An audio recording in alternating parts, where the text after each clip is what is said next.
This is Evolutionary Psychology, the podcast. Actual evolutionary psychology by actual evolutionary psychologists.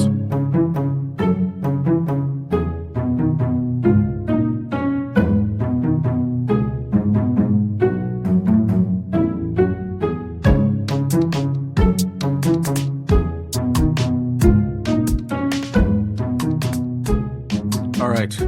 We have an awesome guest with us today. Who is our guest, Dave? It is Daniel Sznycer. The great, the preeminent Uh, Daniel Sznycer. yes. What is there to say about this guy? He's so lovely, so funny. Research is absolutely brilliant, beautiful. Yeah. He's really pushing the boundaries of sort of like functionalist approaches to emotions, evolutionary approaches to emotions, particularly things like shame, pride, guilt. There's a lot to unpack about how those work, and they're really important. And there's sort of a trope that like shame is useless, for example. Mhm. And we really cover the ground of sort of the history, and then also like what's the evidence and what's the argument for what's the logic for why we have this emotion.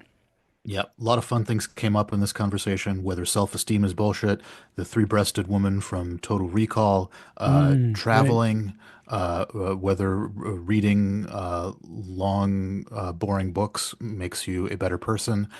This was a really fun conversation. Oh yeah, you had Um, sort of like a fire around. Well, what is that called when you like it's I gave him what? some stumpers, Yeah, you give him some stumpers. Yeah, that's right. And it some was fun to Darwinian kind of stumpers. tackle those. Yeah, maybe we can have Yeah. that as a segment, like Yeah, maybe we should do a recurring thing where we stump the guest. stump the guest. Ooh, good. And maybe we can dial a friend. Oh yeah. Yeah, Mm. and then we can give the guest $1 million if they get it right. We can Uh, we, well, maybe we quote unquote we can. Well, let's wait and see if maybe more people Oh support us yeah, on on Patreon, and Patreon. then and, That's and then right. we Yeah. can use the Okay. Patreon funds for that project. Yeah. Okay. It'll be some dollar amount. Yeah, yeah. Okay. Okay. Yeah. It'll Maybe. be to the left of the decimal point. Yeah. Okay. All right. Enjoy, Daniel Without Sneezer. further ado, Daniel Sznycer, yeah.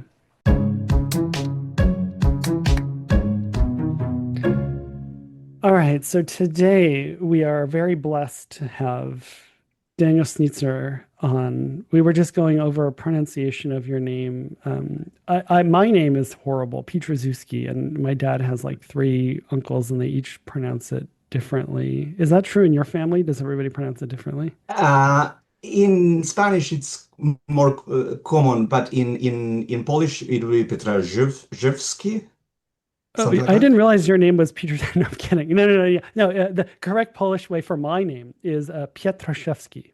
I Petraszewski, went to yeah. Warsaw and I checked into a hotel, and it was the first time in my life where they were like, I didn't, they weren't asking me how to say it. And then I Yeah. said, so I asked them, like, how do I say my name? And then they said it. And then I said, um, then we're like, well, how do you say your name to me? And I was like, Pietraszewski. And then they like stopped for a second. They were like, well, it is your name. I guess you could say it however you want. So they were very, very kind about it. But Uh, Daniel, we're very happy to have you here.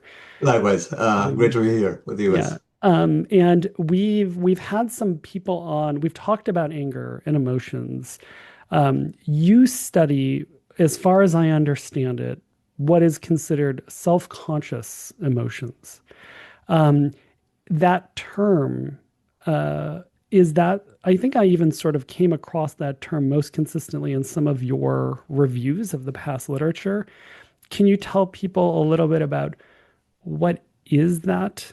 And then there's two options. One is either, how do you think about what you study and is it different than that? And then the other option is sort of like, what's the history of that research on self-conscious emotions? Uh, okay, you ask many questions, Yeah. and We're interesting we're a questions. professional question. I'm going to give you 10 questions.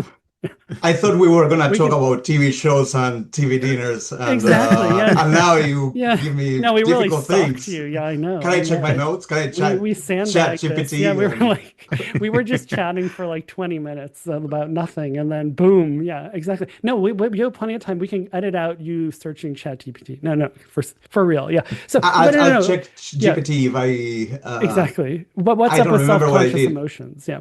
You're getting me self-conscious now, but the thing began back in the early days when I was a young boy, I guess, and Tubi grabbed me by the John the Tooby, Scruff of the John neck. Tooby, the great John Tooby. Yes. Yeah. grabbed me by the shirt and he told me, Sonny, you're gonna study shame. And I said, yes, sir. Whatever you say, I'll do. Uh, okay, and the So, self-conscious emotion, yeah, so your origin story for getting into this area was John Tooby told me to. yes, Okay, Yeah. that's a which pretty good is reason. which is the best way to start any Yes. research project. So yeah, I started doing that, and the self-conscious moniker is a moniker that comes from psychodynamics and Freudian, I think, ways of looking at shame. And there's a prehistory of this, which I'm a little bit shady on.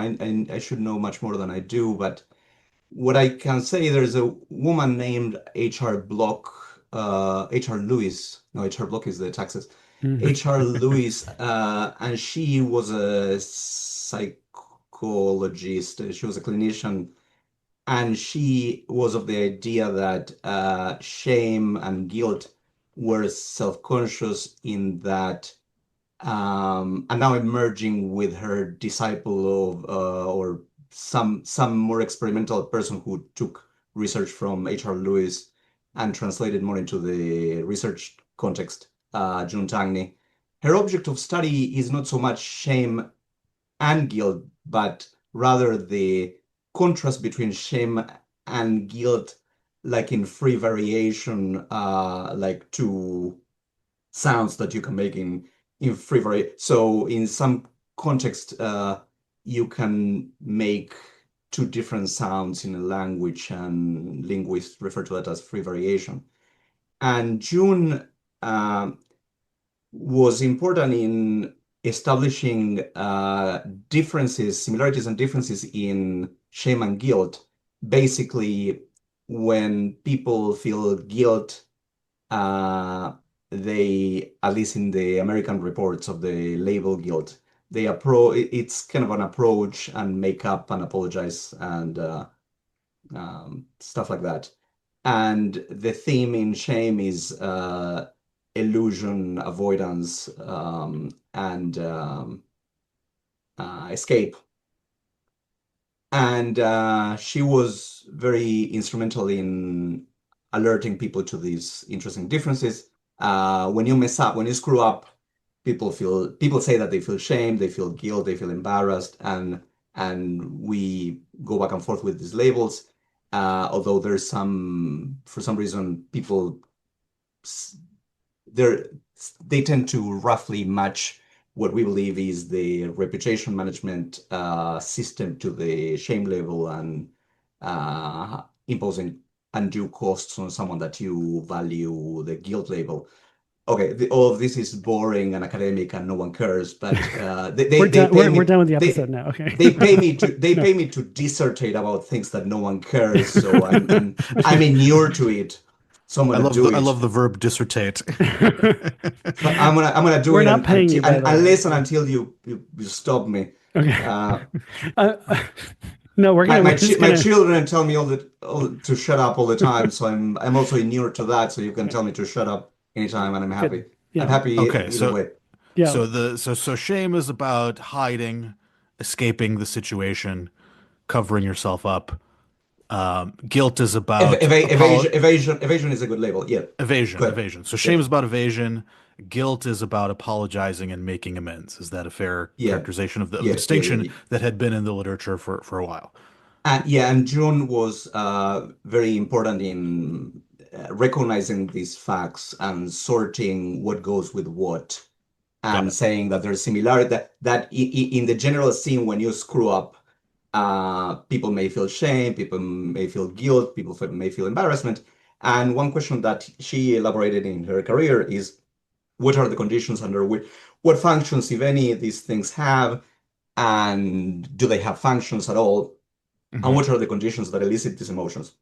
And her answer, based on her reading of Helen Lewis and her own research, is that shame is the poor cousin of guilt. Um, if you, this is the free variation. There are two elements that could, two alleles that could compete for a place in the loci, in the locus. of this. Evolutionary genetics reference to make things easier for our Yeah, listeners. To wow, use that the was a simple very helpful analogy, analogy Yes, that exactly. you can feel one thing or the other thing in this context, and they're more or less interchangeable, except that they're not interchangeable in the sense that if you have a healthy attributional style, if you've been socialized to, and you had socialization is a big aspect of this theory, and maybe other things too. But if you had a good socialization with nurturing parents and a healthy way to disentangle that, maybe you're not stupid necessarily because you failed the exam, you can correctly, give yourself a break, etc. Then you impute that unfortunate event to something specific about yourself. It's the self judging the self, or some part of the self, judging the self, and it's very much what it's very much a psychodynamic intrapersonal question. It's how I judge the event. So if I judge the event as reflecting poorly upon my whole self, and that's the maladaptive slash pathological, pathogenic, bad and ugly way to do it, the system flips to shame. And why? Well, because thinking, oh, bad dad. So my daughter says, bad daddy, bad daddy. If I screw up the exam or the whatever, I didn't tip the waitress or something. If I for whatever reason I my judgment of myself is bad daddy, bad Daniel, yuck, disgusting self, I feel shame because it's very painful, and the pain of the attribution makes me want to escape and hide, etc. And Jung recognizes that there's a paradoxical thing that he's a guy, so it's very interesting sociologist at UCSB. He studied shame. He studied something he called the shame rage cycle, and in marital disputes and so on, he sees that I'm ashamed for something that I did, and I lash out in anger at my wife, and then my wife is hurt, and I feel additional shame now in addition to the baseline shame, but now I have shame about the rage, and I have further taint to my honor, and I need further aggression, maybe an honor killing, in order to paper over the slide or that something. sounds like it makes absolutely no sense at all. I don't usually engage in honor killings. I have never done it so That's fine. far. Okay, I think So yeah. David meant the far. science, not the. But anyway, yeah. But it's good to know both I things. was referring Yeah, to the shame leading to rage leading to shame right. model of how this. I don't understand It that at sounds all. terrible. I mean, just if it Yeah, does happen, but so just so we're on the same page. So self-referential emotions, the self-refer or self-conscious is Yeah, self-referential. I misspoke. So basically, it's that there is a representation of not only the social world and others and how I feel about them. Are you nice? Are you good? So for some reason, so far, which the theories haven't come up with or talked about, there's another set of attention placed upon the self. And then there's an evaluation of as I'm bumbling through the world, doing good things and bad things, there's an attribution to like if I'm the source of this good thing or bad thing, how do I feel about that? And then how does that in consequence, if I attribute it a bad thing to myself, all of a sudden I'm judging myself if it's self-referential.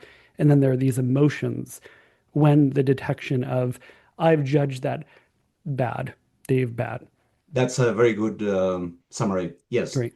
And there are good emotions and bad emotions, and this model applies to guilt and shame, the bad pair, and also to what Tiny calls alpha pride and beta pride. If you achieve and you attribute to the self, that's alpha pride.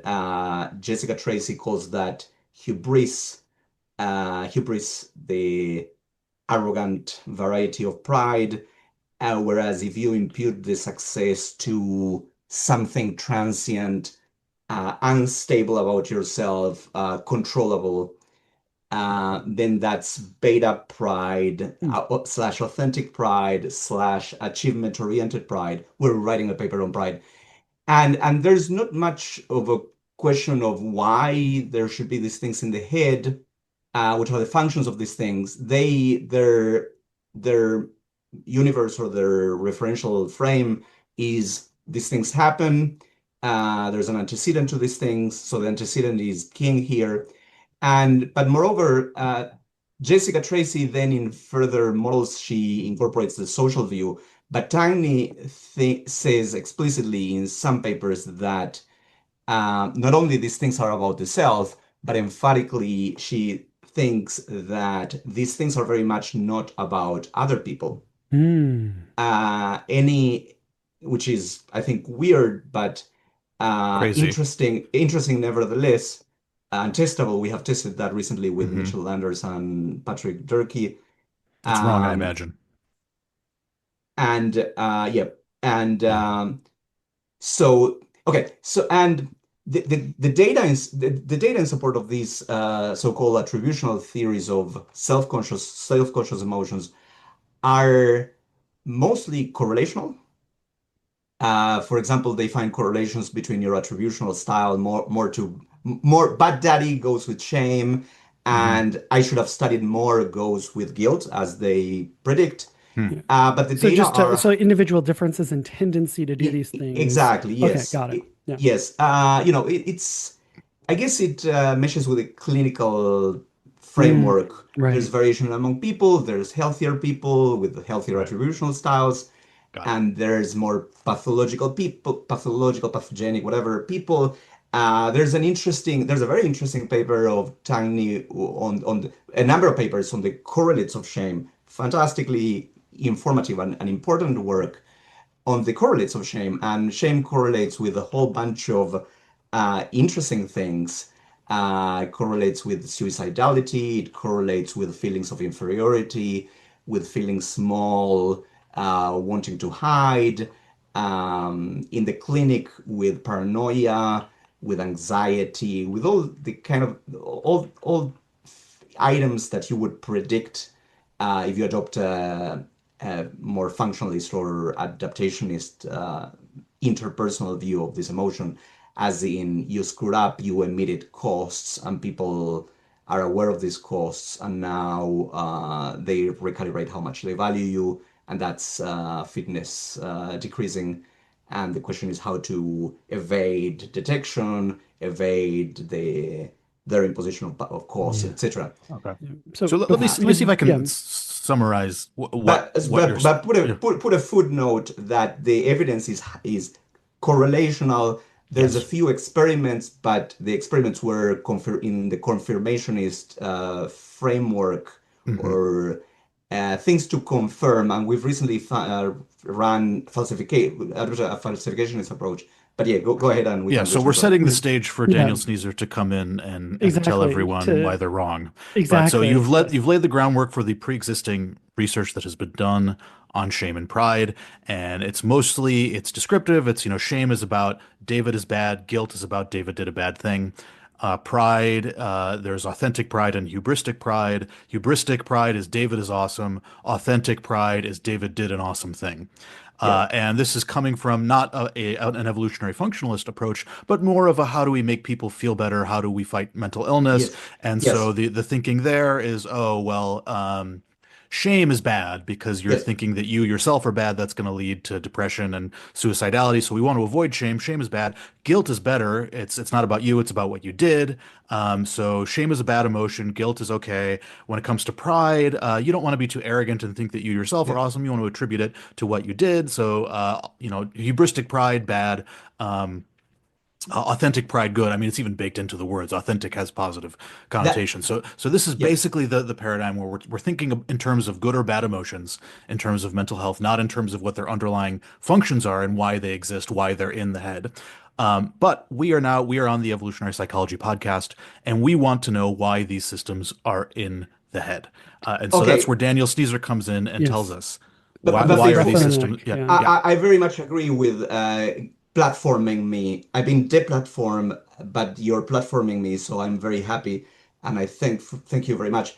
But Mhm. before I'm platforming myself about my theory and Tubi's theory.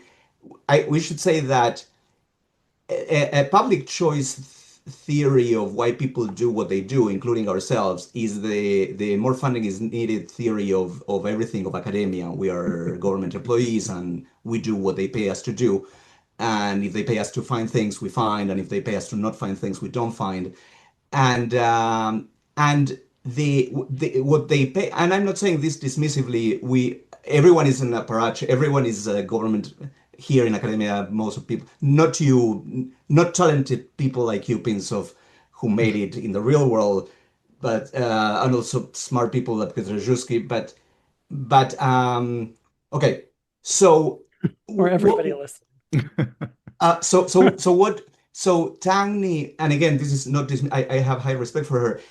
Tangni is being paid to do clinician work, and I believe she does. I don't know if she's a clinician or not, but okay. So, yes, exactly like you said, there's the if shame is associated with bad things in the clinical scene, we want to help people to avoid bad things and to be happy.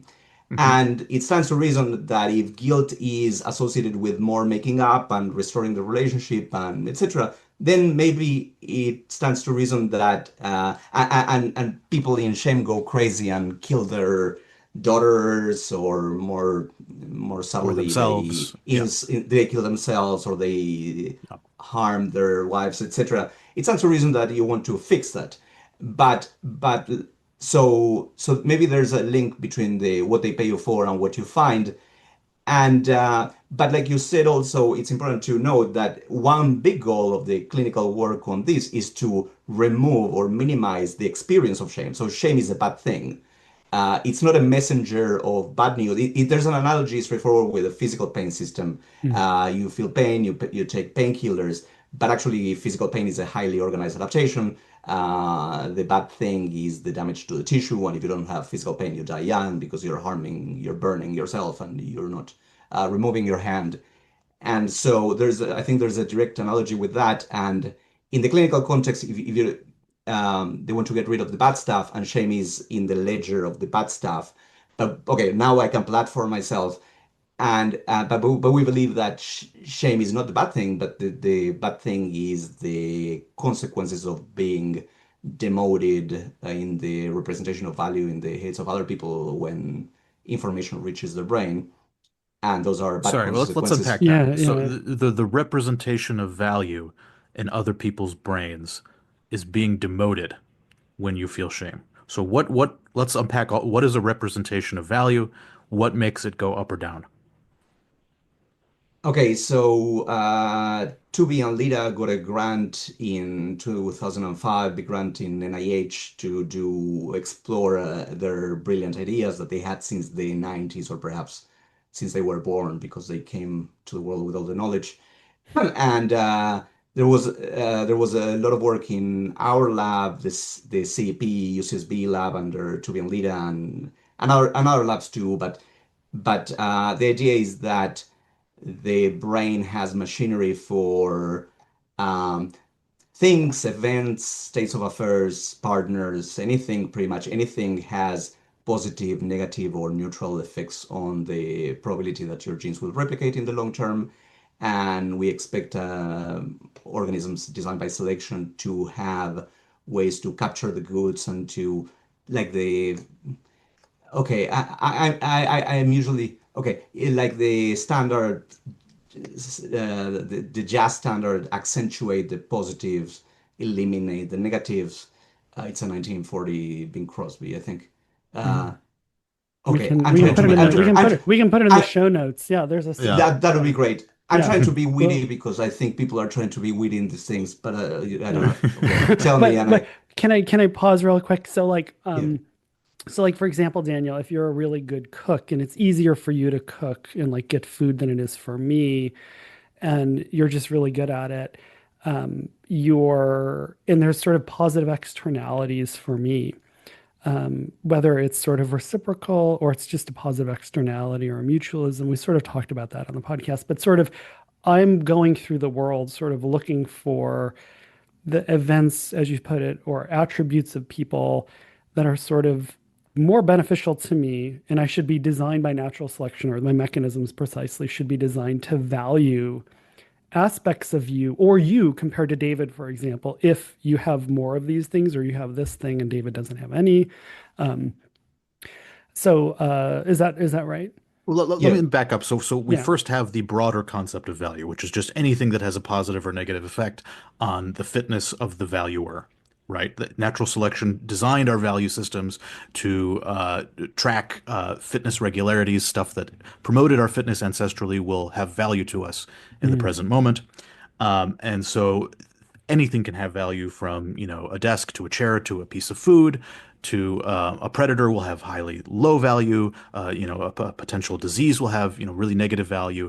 An attractive mate might have really positive value. A beautiful landscape might have really positive value. So that's just the broader concept of value can apply to anything. But within that broader subset, we can look at people and Yeah. say, does this person have positive or negative value for me? Is this the Totally. type of person that would have had positive fitness Affordances. consequence Yeah. Yeah. yeah, positive fitness affordances for me? And if so, I want to spend more time with that person and try to get some of those benefits from that person. If person has low fitness value to me or would have ancestrally or has cues of low fitness value, then I want to avoid that person, stay away from them, etc. Totally. Is that a good Yeah. summary of the way you're That's a thinking about it? great summary, yes. Okay. And so there's a very rich and complex, we believe, psychology for imputing value, positive or negative, to other people. And some elements of value computation may be similar across domains, but a workhorse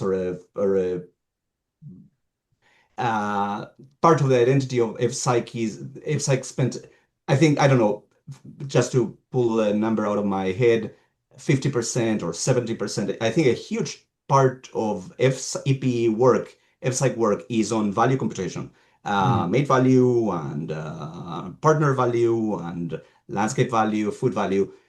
And there are specificities in how the mind computes the value of people or partners. Like Lida is fond of saying, if I evaluate John as a mate the way I would evaluate a piece of food, then I would take the cue of richness that's proper to do for foods. Richness may be a cue to fat content, which is important for important nutrient.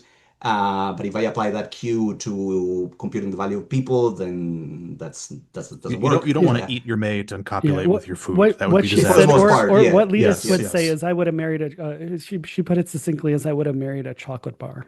I would have married a chocolate bar. Yes, That's right. that's the And the Yeah, that's a argument funny way there to is put it. right. The argument yeah, there is that value is not just general. There are domain specific values. So what makes a food valuable is going to be different than what makes a mate valuable, which will be different than what makes, say, an ally valuable, or a piece of furniture valuable, or a landscape valuable. So we have domain specific criteria for evaluating things. right. And just to say out loud, and this is, I feel like we're recapitulating the CP. We're like taking first principles here, like Big Bang. But the evaluation of value has been something traditionally, and you guys can tell me if you agree with this, has been very much sort of an instinct blindness in psychology. And I think taking an evolutionary approach, the idea that the software or the evolved organism needs to compute value is something that it's very hard to think when you're just the organism itself and you're just like, well, of course, like, things are beautiful. Like, this is beautiful. I like food. This tastes good. Well, why is that? Why is that? Well, it just is, right?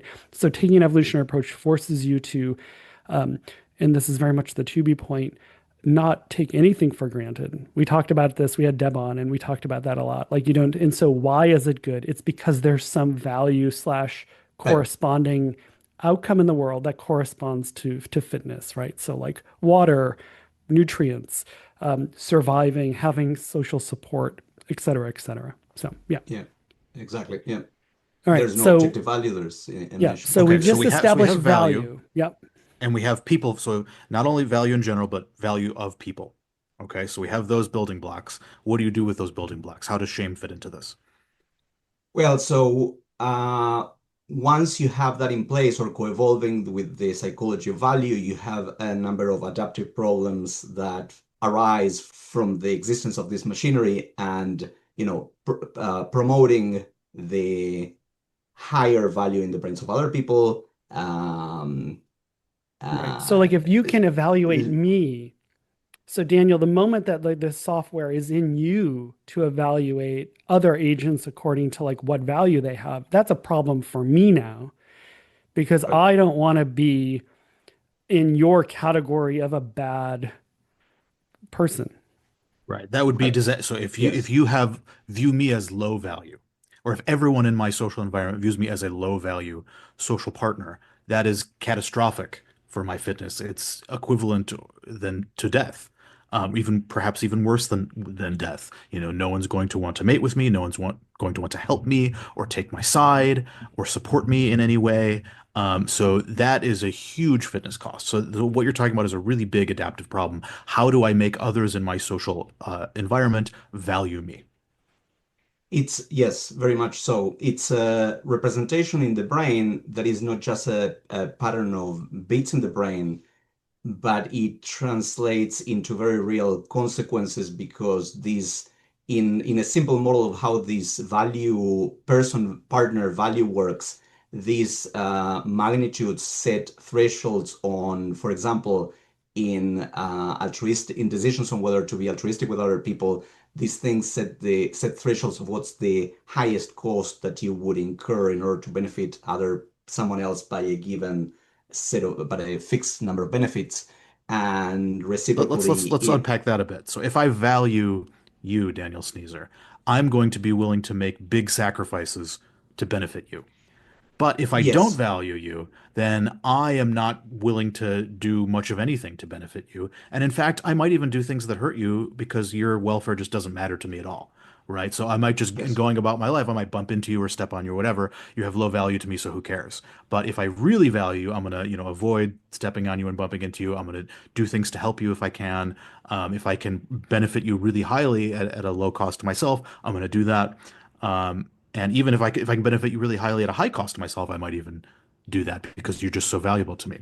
So how much we value people directly translates into how we treat them, into the things we actually do in the world that affect them. I- yes. In a Right. toy model of this value variable, this Mhm. this runs in theory from minus infinite to plus infinite. If I Mhm. value you positively, I'm willing to sacrifice for your welfare. If I value you at exactly zero, I'm not willing to lift a finger to save your life if you're drowning, for example. If I could spend one penny to save your life and the life of your family, etc., I wouldn't if I value you at exactly zero. But I wouldn't spitefully impose costs on you. If I value you negatively, I would pay costs in order to harm you. There's a genre of YouTube videos where people key the Lamborghinis of other people out of envy, and envy is Mhm. a spiteful emotion. Some people are paying the cost, the risk of going to jail in order to impose costs on the Right. enemy or the So that rival. would be a case of Uh, negative value. So like Negative valuation. yeah, Yeah. to Enemies. I'd be willing to make a sacrifice to hurt you when we both wind up worse off. But Mm, because you're more worse off than me, I'm going to do it Yeah. because that's how much I hate you. So that would Yeah. correspond to something like hatred or envy or something right. like Yes, that. exactly. Okay. Yeah. So to go back to shame, I screw it's a two-person game. The minimal game is kind of a two-person game. So in the tiny story, it's a maybe it's a one-person game. You're solitary in the island. You didn't live up to your ego ideals or something like that. You feel shame. You say bad daddy, bad Daniel, and you feel shame because you are the judge of yourself. But here in this story, it's a two-person game where Daniel screws up somehow in tennis or in cooking or in whatever. David learns about this information. You guys used to value my welfare at 50% as highly as your own welfare. That is to say that in this toy model, you were willing to spend a maximum of $5 in order to benefit me by $10, or that you required only $5 when you're imposing uh, you're requiring a minimum of $5 in order to impose a cost of $10 to me in the reciprocal taking. But you're valuing me at 50%. But if you additionally learn new information, regulatory information that my suckiness is higher, then you correspondingly downgrade that, and that translates into less favorable terms of the relationship now for me. And that means I get fewer good stuff from you, and you guys take more actions that would benefit you but cost me. And so that's a bad thing for me because I'm getting fewer chocolate bars from you, and I'm getting more patches in the face from you. less support in conflicts, etc. And that's not a good state of affairs for a creature that needs cause and benefits to ally the cause and and collect benefits from the environment.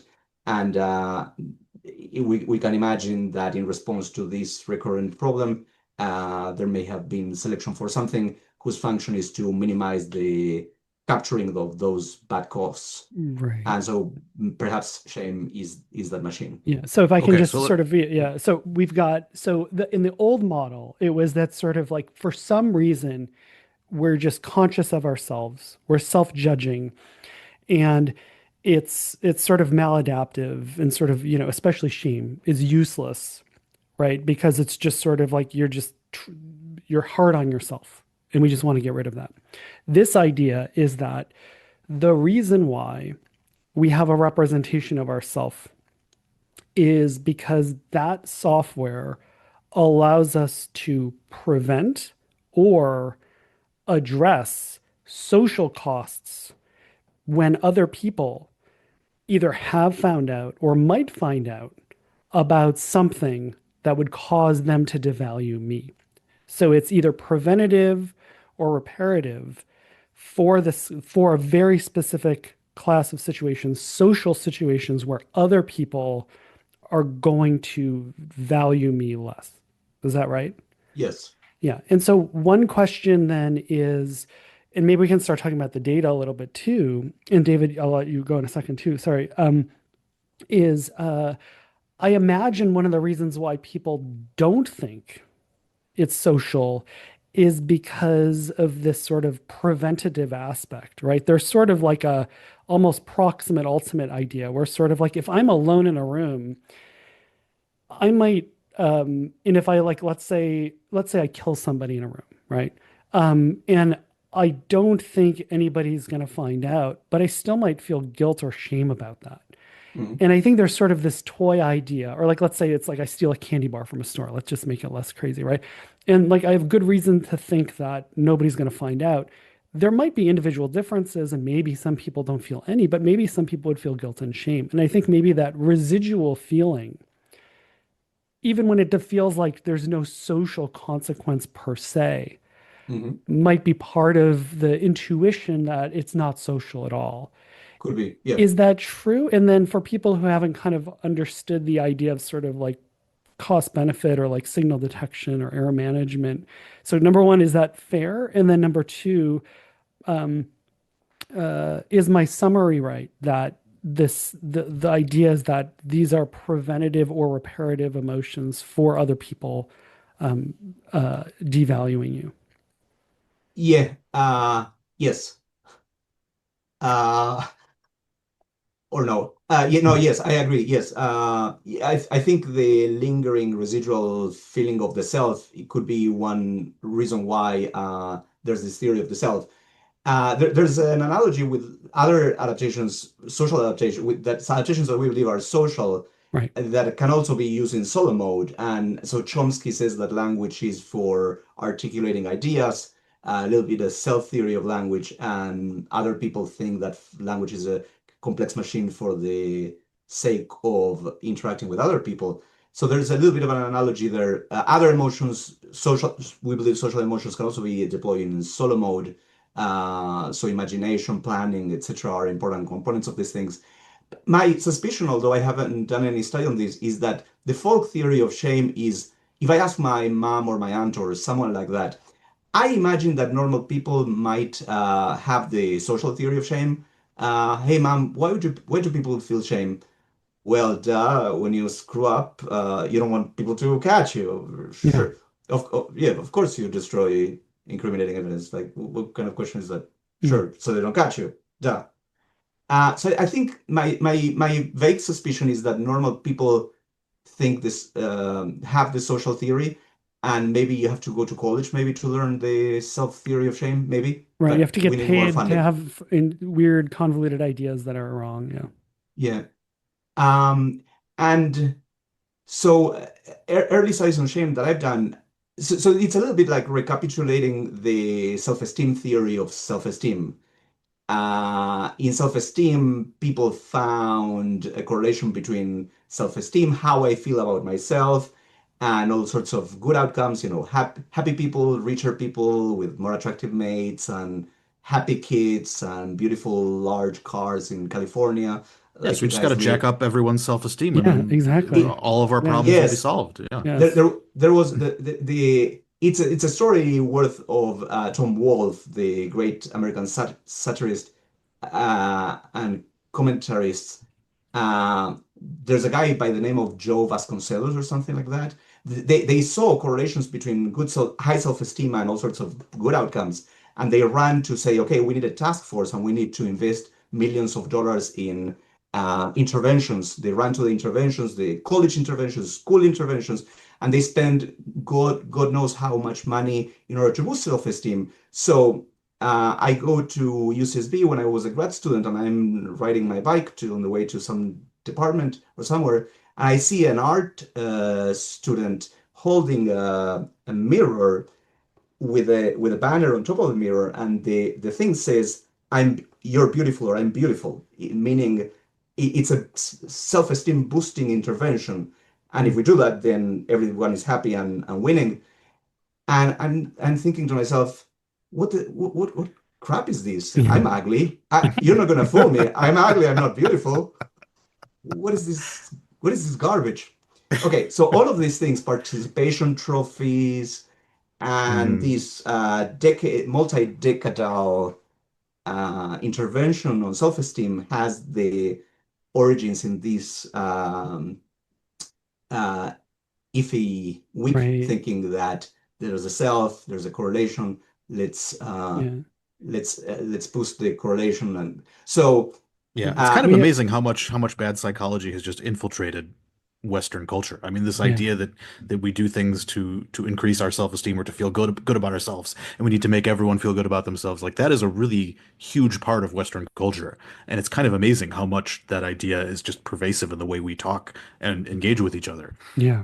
Yeah. It's like there's a lot of like advertising too. It's just this sort Yeah. of like throw it. Yeah. And I just like to, we had Ed Akin on and he had this really good point that it's sort of the medical analog with pain is really clear. And Daniel, you alluded to that earlier, where you would sort of laugh if somebody said, well, like we've done these studies and like if a bone is broken or their lung is punctured or, they're bleeding, their skull is fractured, they're in pain.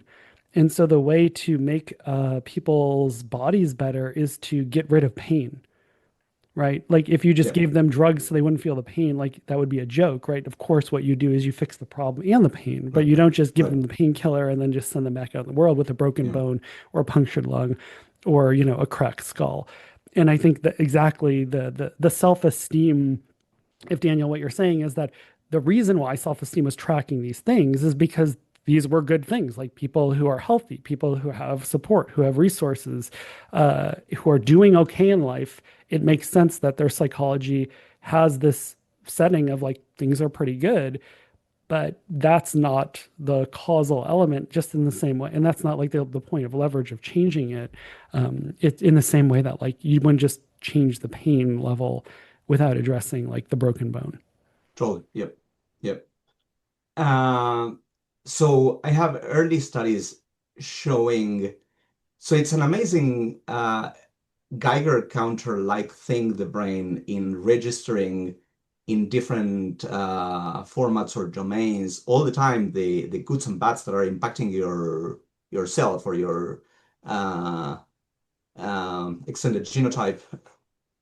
Um, So the Festivus, this thing where you air the grievances, is a real thing that your brain is constantly like, these are the costs that are currently being imposed on me. These are all the good things, whether we're conscious of it or not. It's sort of always cranking.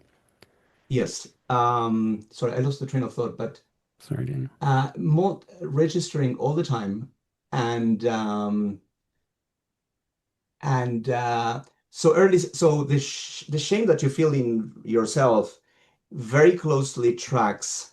I've done studies where people are put into one of two perspectives: the perspective of the person who screws up, or the perspective of an observer of someone else who screws up. And for each of 20 or 30 bad things, like sexual infidelity and theft and bad table manners, etc., etc. I asked half of the people, how much shame would you feel if this was true of you? The other half of the people, imagine this is true of someone else, how negatively would you view them? A rough measure of devaluation. And what I find is that the feeling of shame that people report in anticipation, it's not shame, like many other emotions, shame can activate in retroactive mode if they have seen you stealing and now they frown at you and they tell you you suck, they avoid you, they want to punch you. You feel shame, but also you feel shame in anticipation. Um, and the idea here is that for behavior guidance, you need a number of anticipated payoffs of the actions. One is the personal payoff derived from an action. Stealing is good. Stealing is a good thing because if I steal from you, I get stuff, and that's good for me. Quote Daniel Uh, Sznycer.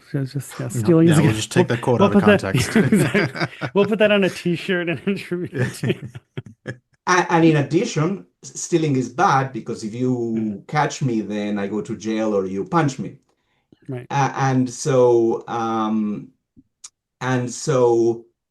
okay, the other thing I wanted to say is costs and benefits are perhaps the most fundamental variables in all models of the evolution of anything. R B greater than C in kin selection, in friendship evolution, in parental investment, in the evolution of war, in the evolution of anything, costs and benefits are the fundamental variables. So this is about how organisms evolve to estimate these C's and B's, and parts of these things are social. And so the feelings, these fluffy feelings, the genius idea that Tubi and Lita had, these fluffy feelings in the social domain or emotions are not pure fluff. They convey important information, fitness relevant information. And so in these studies that I ran a number of years ago, I find that you ask people to focus on their own shame, their own personal shame. Don't think about anything, don't think about other people, just focus on your own most innermost feelings. And those most innermost feelings spookily track very strongly the negativity with which other people evaluate you if you take actions X, Y, or Z, very much in Goldilocks fashion. And what one element of value. So I started doing so shame, then pride, then other emotions, then value of food, then value of body parts, and other things. And now I'm working more on abstract elements of value computation. The thing is that um, so Goldilocks is one element of value computation. You can imagine value needs to be computed just right or accurately, a different way to put it. If you overcompute the value of a watermelon, you are over investing in how much you would be willing to trek in order to acquire that watermelon, so that puts you in the red. Right. If It would you be weird if under I like protected a watermelon like I did my son and like threw the watermelon out to like and be like was run over by a semi truck or something. You'd be like, exactly, that yes, was Yeah. dumb. Why did he do that? Yeah. Like, exactly, yes. It's yeah. very important to get the values right Right. evolutionarily. If you get the Yeah. values wrong, Yeah. your genes are There's toast. Yeah. Yes, there's Yeah. two types of mistake, and so Goldilocks, just right.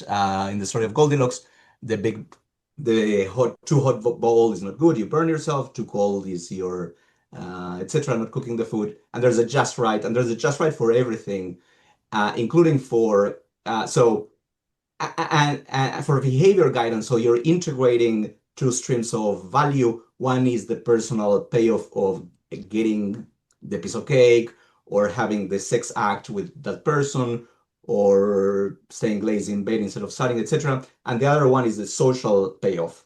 And in Mm. order for adaptive behavior guidance, you need a lawful, smart, fitness promoting integration of these values.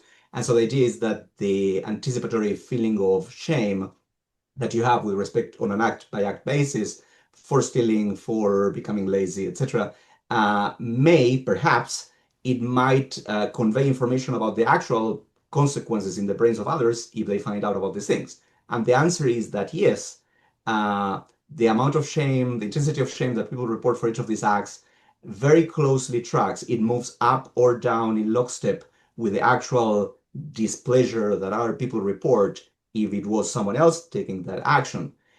And moreover, these things happen in many different places, in big industrial societies, in small scale societies. very remote from each other, some of them off the grid, hunter-gatherer foragers. Right. You've done incredible Millennia, cross-cultural. Yeah, Yeah. yeah, yeah. the one other iteration is millennia ago. So we went to a cousin of the Hammurabi laws roughly 4,000 years ago in modern day Iraq, in ancient Mesopotamia, and we have beautifully preserved, incredible. It's almost a miracle that we have these incredible laws in the if-then threat conditional format. If you rape your slave, you need to pay X number of shekels of silver. If you kill a man, even though he hasn't done anything, you have to pay 66 shekels of silver. If your ox has sharp horns and the agent of the state told you to file their horns and you haven't, then the next day they run amok, they kill someone, you need to pay 30 shekels of silver. So those are in fossil-like forms, um, those are artifacts containing an ancient lawmaker's evaluation and the shame that people express for all of these acts, ancient acts from remote societies, culturally extremely foreign societies.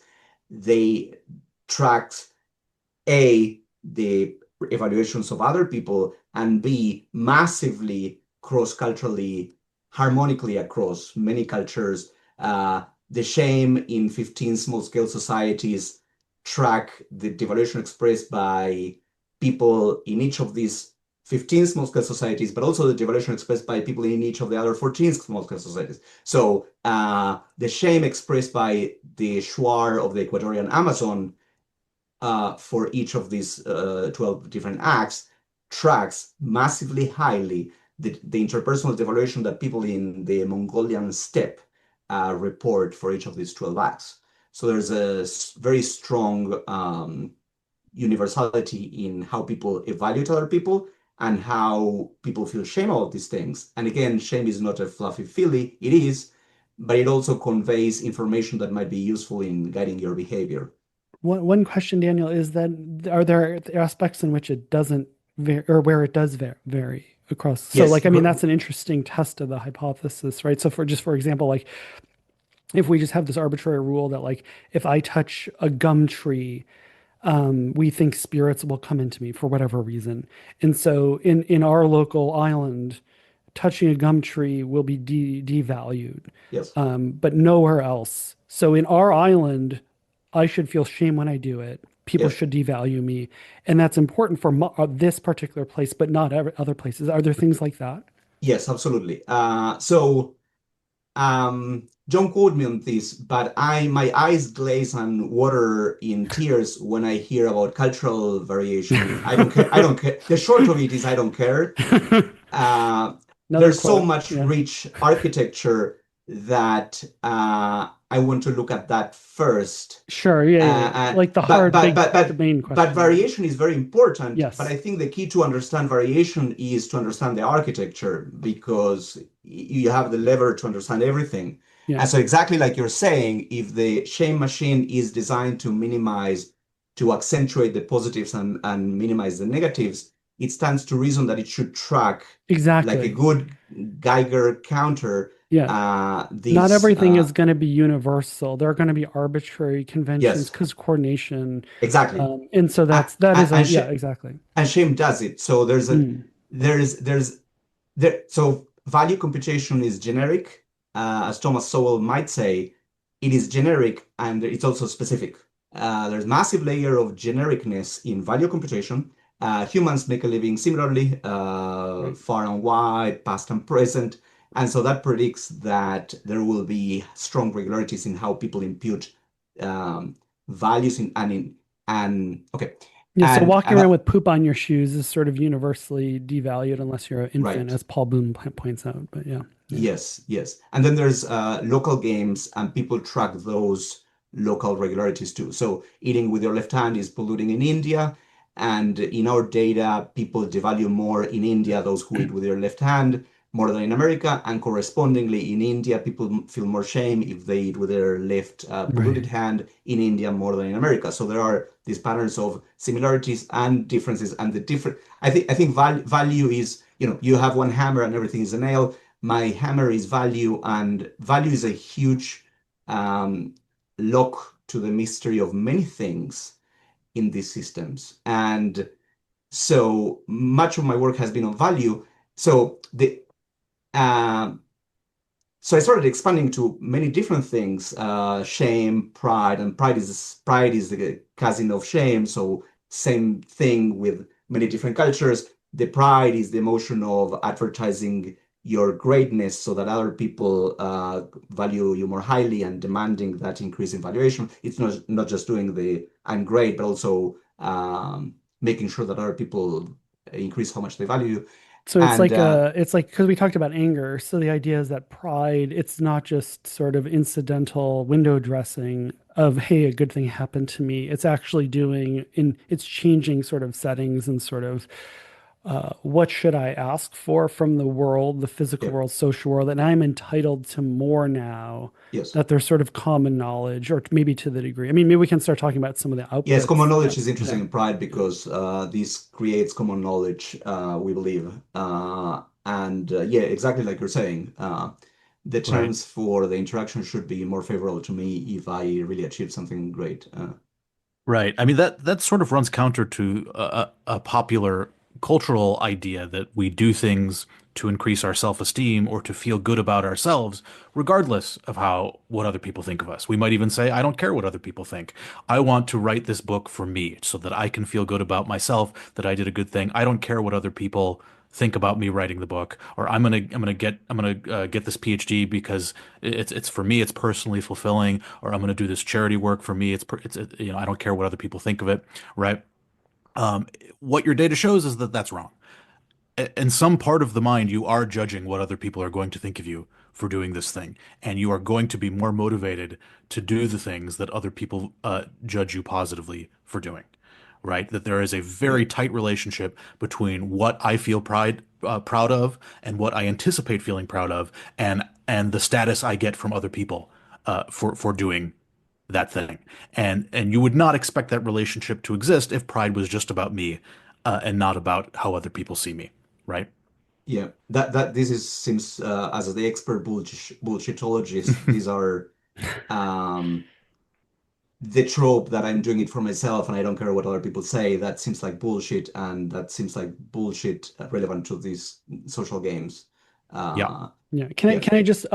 Can I say that there's a version of that is exactly bullshit, but there's another one that isn't? Can I push on Hmm. this a little bit? Yeah, Which is that I think when people are saying that, I think it's a smart evolved system that's sort of saying it's almost like it's sort of finding a status game where it's sort of like I want to do this thing like write a book, but I'm worried about people laughing at me and making fun of me. And I think the expression of like, I'm going to do it for myself and not care about what people think is the output of planning and motivational systems that are basically saying, I think I'm still going to get status or some benefit to doing this, but I need to recalibrate which audience I calibrate my self-conscious emotions to. So in other words, like, um, I'm going to do well in school and I'm not going to worry about what the bullies think about me. And so I'm going to mm, do it for myself is the expression of I'm going to play this status game, but I'm in currently getting like the outputs of worrying about audiences that I right. don't think are in my long-term interest. So I Uh, do think like there's a smart version of this, but I don't yeah, think, the simple version I think is probably wrong. yeah. That's a nice. I like that idea. Yeah, yeah, yeah. Yeah, that shame should be calibrated to not just audiences in general, but the specific audiences that matter most to you and that you're trying to impress, or the Right. specific status game that you're invested in. Yeah, and I think a Yes. lot of like the narrative of like I don't care, I'm not going to care about what people think, and that's the beginning of people sort of like actualizing what they want of themselves. I think it's Hmm. the expression of it's a hard problem, right? Of sort of like the current status game I'm in is not the one I want to be in. Hmm. So in order to sort of like move out of it, I actually have to sort of like not take what the current group is doing and evaluating as seriously. And I need to like consider another status group or just pause it temporarily even. So like if I want to be a scientist and I think I'm going to be good at it, but I'm Mhm. around a bunch of people who are Yeah. like making fun of being intelligent, that's a really bad situation. And there should be designed to sort of detect that I could do well, but if I follow the local social norms of Mhm. this value Mhm. community, then I'm sort of in trouble. And you got to square that peg by either be like, well, I'm not going to do science, or bye guys, I'm going to go do science. One or the other. Yeah, yeah, that's a great point. I think there's a number of so to introduce chaos in this conversation, I wanted to say something before and then return to this. The something before is that everything is value, and this shame contain there's a conceptual structure in value, just like there's, I think, conceptual structure in concepts. And this there's things that are like syntax like embeddedness and hierarchical structure. So so for example, if I still in the Heinz dilemma, if I steal medication that I cannot afford because I have some infection, in the grammar of infection, the worse the infection is, the worse it is for me, the more shame I feel because other people are going to avoid me more. But on the other hand, the medication the stealing medication for curing the disease, there's disease embedded in the concept of stealing, Hmm. and so stealing rules the rules. And but in the grammar of welfare trade-offs, if I steal a medication because I had a bigger infection, then the benefit of that medication is greater for me. So that should lead to less shame. So there's complex structure in value.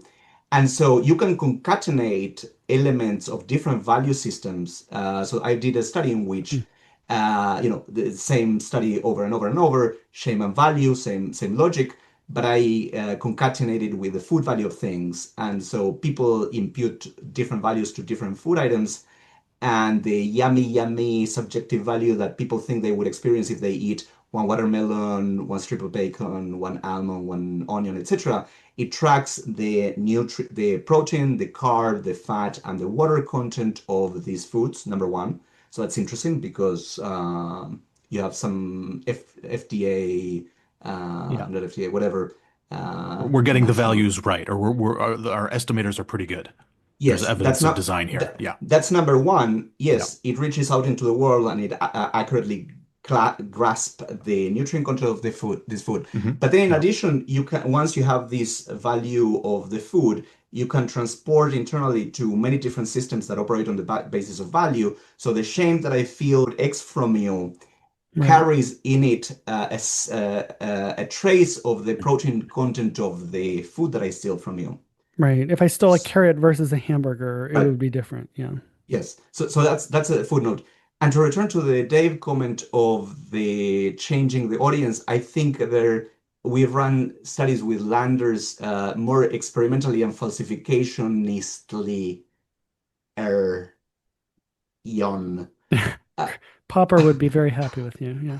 um, Pitting the adaptationist interpersonal against the attributional theory of shame. And we've recently shown in the United States and in India that variables relevant to shame and guilt interpersonally, they very much predict how much shame and how much guilt people report.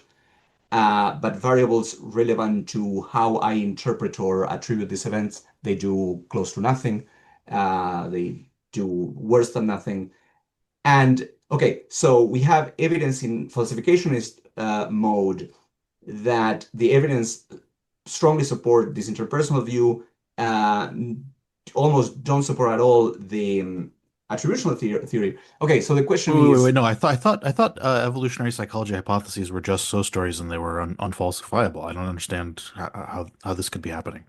You're telling yeah, me not only that they're testable, but that they do a better job of accounting for the data than other psychological theories.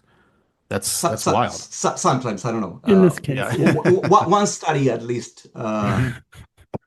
For Uh, his part, Okay. Daniel. Yeah. yeah, they can be useful. Yes, I think. Yeah. Funding Uh, is needed. Yeah. More fun and always, yes. So they're They're useful if smart. they give us So funding. the idea is, so they're smart. Like these emotions that are sort of had been seen as useless, are The smart. emotions are useful Yeah. to navigate social interactions. And like you're saying, Dave, then the question is, what can we use this interpersonal theory to interpret? We should still pay attention to the effects found in the attributional intrapersonal theory. And I think there's a number of explanations that can be generated from the interpersonal theory to make sense of findings that seem purely intrapersonal, like the one that you Right. Like when you're that stealing a candy bar and nobody's around, yeah, or something. Yeah. yes. So I think a number of interesting things. One, for example, is something pointed out by David Gilbert, Paul Gilbert, a brilliant British shamologist, totally brilliant guy, highly inspiring guy, and he says he's a clinician too, but more interpersonal. And he says there's a feeling of inferiority and what is it exactly? Yeah, feeling of inferiority and shame. Okay, so this is a big theme in attributional. If I feel shame, I feel like crap, I feel inferior, etc.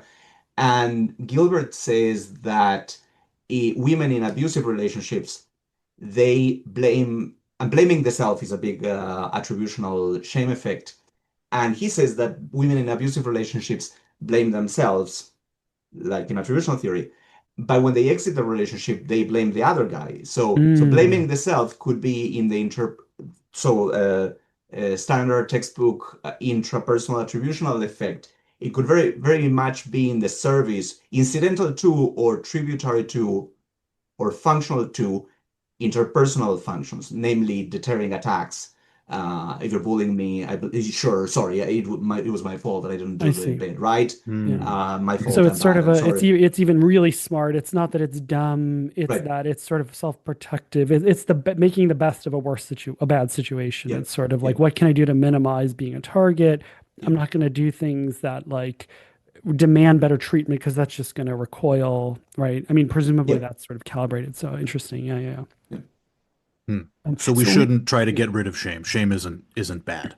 It's not a bad emotion that we need to make go away. We need to invest millions of taxpayer dollars into making people feel less shame and make people feel good about themselves. Shame is actually doing useful things for us. It exists in our head for a reason. It was selected by natural selection for a reason. It's analogous to physical pain, just as we wouldn't want to eliminate people's ability to feel physical pain, we wouldn't want to eliminate people's ability to feel social pain. It is sending them important signals about how they are viewed by others in their social environment. It has a function. It's useful. Let's not get rid of it. Yes. And if a clinician wants to know then what intervention you suggest to eliminate the bad feeling of shame, the straightforward answer would be, well, make yourself great again, namely become richer, more attractive, have Yep. better health, and then your shame will be assuaged or reduced. And how you Right. do that, I have no idea, but Yeah, maybe we're not trying to get a to magic wand or something. yeah, it's not so much I need to change the feeling in your head and lower that feeling. It's what can I do to your situation in the world such that your feelings will correctly represent the world and represent it as being better for you. So how Yeah. can I change how other people value in your environment to make you a more valuable social partner? right. Yeah. And yeah, and this Find gets people into who value you, appreciate Yeah, you. yeah, okay. So yeah, yeah, find exactly. people who Like, value you, or if you're Yeah, feeling shame. I mean, this gets to like what the outputs are. Like we talked a little bit, we talked about sort of what the eliciting conditions are. When anger, we talked about sort of what the outputs are. And this also gets to like clarifying functionally what it's for. We can talk about guilt in a second, but for shame, what does it, so the idea of shame is it's minimizing the costs that others might represent about me by, is it then there's a grammar of sort of like preventing knowledge from this happening? Is that roughly what it is? yeah, part of it is limiting the broadcast or the leakage of negative information Okay. So for to example, it others. might be like introversion. So like if am a teacher and there's a student who I think is really smart, but they're just completely introverted, like Aaron Lukashevsky's idea of like there's cost to extroversion, right? Like Mhm. if I think, I'm at home, my parents are abusive, let's say, and I'm a kid and I'm calibrated to that world. I go into a classroom and the teacher calls on me and I could be brilliant, but I'm like super introverted because in my head, the world is just out to get me. If I say anything, I'm just going to get literally smacked or figuratively smacked. And so that might be like quote unquote a maladaptive sense of shame, but it's in this sense, it's sort of like it makes sense why that evolved psychology would have that setting in that situation. And that's for minimizing, it's calibrated to minimize the cost of the home environment, but it might not be correct objectively or ideal in that school environment, for example. Yeah, that's a great point. Yeah. Ideally, the system works frictionlessly and doesn't hallucinate Right. carryover effects, but yeah, there could be things like that. Right. Yeah. I mean, And I suspect a lot of like the clinical stuff is actually evolved systems for detecting when it doesn't work, right? Like I think it's mhm. probably it works really well, but it's this minority of times when Yeah, it doesn't, that's when it yeah, becomes part of our folk psychology. Yeah. yeah. Yeah. I can hear. I did some therapy in Argentina because that's what Argentinians do. Like New Yorkers and the Argentinians are famous for going to a shrink uh, I can hear a therapist say, "But your girlfriend isn't your father." You Right. understand that, Daniel, right? Right. So Yeah, yeah. yeah. I can This see that. like Yeah. the model of sort of yeah, exactly. And then there's another interesting case, which is a kind of a dark side of shame. I'm replying to something you alluded to, and I'm forgetting what. But okay, something like as long as you don't do, as long as other. Okay, so we have a study with Tess Robertson, and you can feel shame. There's a side of shame that is dark. There's a guy who has a paper title "The Tortured Feel Shame" or something like that. Hmm. You can you can be made to feel shame if we are bullies and we maliciously are out to get you, like you're a Jew and we are Nazis, Right. and we have the power to humiliate you or kill you, and we just like to humiliate you because it's fun, Right. um, then people feel shame even though they haven't done anything wrong and they know Right. that they haven't done anything wrong. Right. But people in this kind of malicious dynamic, interpersonal or intergroup, they can be made to feel shame. And we have an Hmm. experiment in which, in a public good game contributions, there's some set of people who contributed everything, their private tokens to the public good. So they know in their heart of hearts that they are good people, altruistic, whatever, but they get feedback experimentally manipulated to the extent that no one wants to work with them because they're cheaters and they're bad people, Mhm. and people feel shame. So that's Yeah. another story. But yeah, Right. And in that general, That's there's a fascinating. mesh. Yeah, Yeah. and that's a really good, that's a prediction, right, of the idea that it is really, it cares about the social world Yes. and what you can do about the social world. So you know you did the right thing. You know you're a Jew in Germany. You didn't do anything wrong. This is unfair, but it's the reality you're living in, and you got to deal with that. Yeah, totally. The Geiger counter system of evaluating these positively charged particles or value is highly tuned to the social reality, not to the cosmic objective reality. Right. And if other people are humiliating you or out to get you, dispossessing you, starving you, sending you to the gulag, etc., the shame system activates because you're having the social problem, whether or not you, in the eyes of God or the Lord Almighty, have Hmm. done things wrong or right. Yeah. Right. The system is highly tuned to the very narrow set of inputs of the social evaluation system. Right. And it would be very bad design if it was attuned to cosmic moral rightness or something like that. So if I don't feel shame for being a Jew in Nazi Germany because I did nothing wrong, well, bad things are going to happen to me. That's going Yeah, to be very bad for my well-being. If yeah, I'm a gay person in a homophobic community and I feel no shame about that, bad things are going to happen to me. So shame is actually doing things to protect me in the real environment that I actually inhabit, not independent of whether what I'm doing is wrong in some cosmic sense. yeah. Right. Yeah. And Daniel, how smart is the shame system? So, like in that example, let's just follow up, but that's a great example, Daniel. Like, so let's say so I'm gay and I feel shame because the local social environment. But then there's like one particular place I always go where I'm safe. In the first couple times I go, I still feel sort of shame, but then I sort of warm up. Is there sort of like smartness to, and I think we've all experienced this, like some places we feel like status threatened and feel introverted and Mhm. don't feel like Mhm. expressing ourselves. Other places we do. Do you have research on that? Have you thought about that? Like, can it be very context specific once Yeah. it learns that it's true? Yeah. Yeah, we haven't published data. Maybe 20 years from now we'll publish this, but we have a number of experiments with that, and shame is highly sensitive to Mm, audience. It's like the Lukashevsky kind to whom right. Yeah. effect. We care about people, Mary, there's a meme that Mary is good or nice, but what I care in Mary is she good to me? And I don't care too much if she's good to you or etc. So highly self-referential, and there's these evaluative systems are very highly self-referential to the Right. self.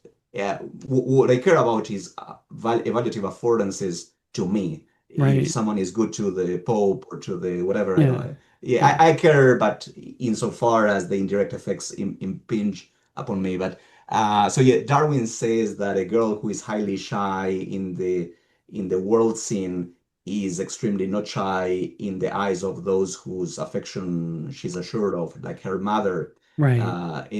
Darwin says that. So we have studies with supporting that idea. Right. That's really interesting. I mean, it suggests that like the trope of people feeling like they find their community or like feeling like they need to be validated. It kind of sounds hokey, it sounds fluffy, but Yeah, it suggests that it's actually the sure. expression of the system that really has some teeth. Yeah. Yeah. That's Wagner's paradox.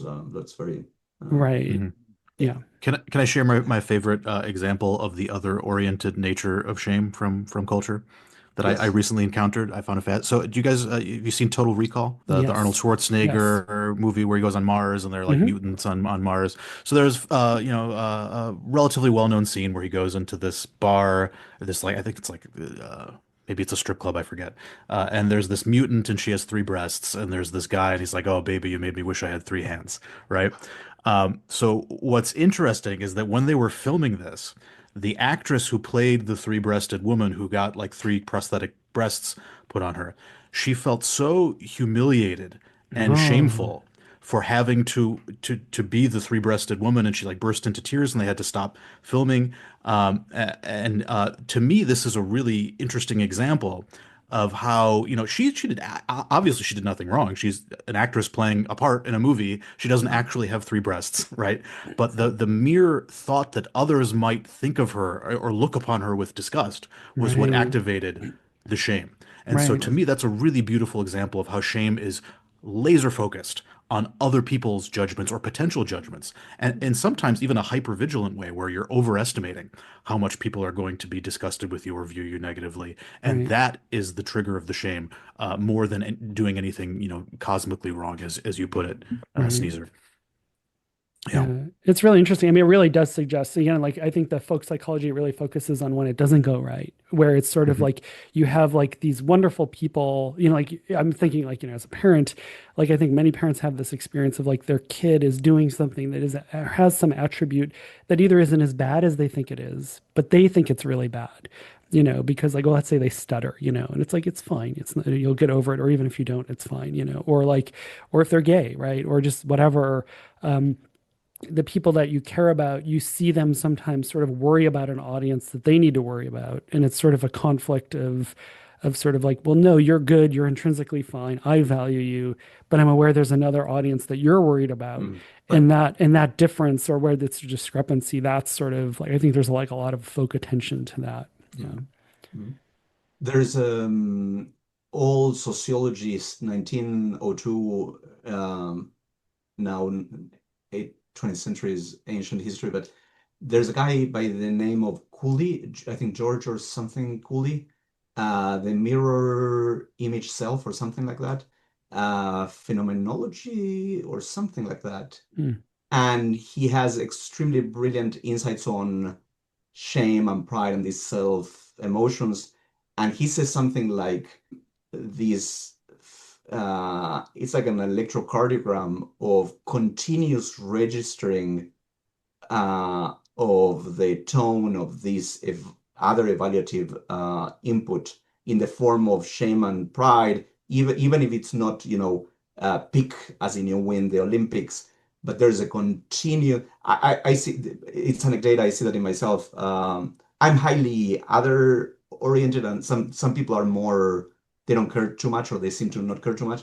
But I can see it's like a continuous input for the good or for the bad, even tiny, even at the very low, it's highly precise. So we have another study, the same logic of shame and evaluation, and with a Canadian student, and we grab Gelfand, Michelle, she has for her norm tight or loose culture, she created stimuli that are in the form of three categorical set of things that are, highly norm-violating, intermediate norm-violating, and low norm-violating. So they constructed 20 situations that are like completely kosher, 20 that are intermediate, and 20 that are like, you steal and you kill.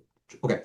So we looked at those. So pushing the system, how far the system can go, what's the resolution and the precision, and we don't have the minimal detectable, the just noticeable difference, and we don't have good calibration with the atomic resonance. What is a second? We don't have that objective standard to know what's the minimal unit, but but there's pretty strong shame tracking of devaluation, even for actions like you're sitting on your couch reading a book versus you are riding the bus versus you are at the store buying food.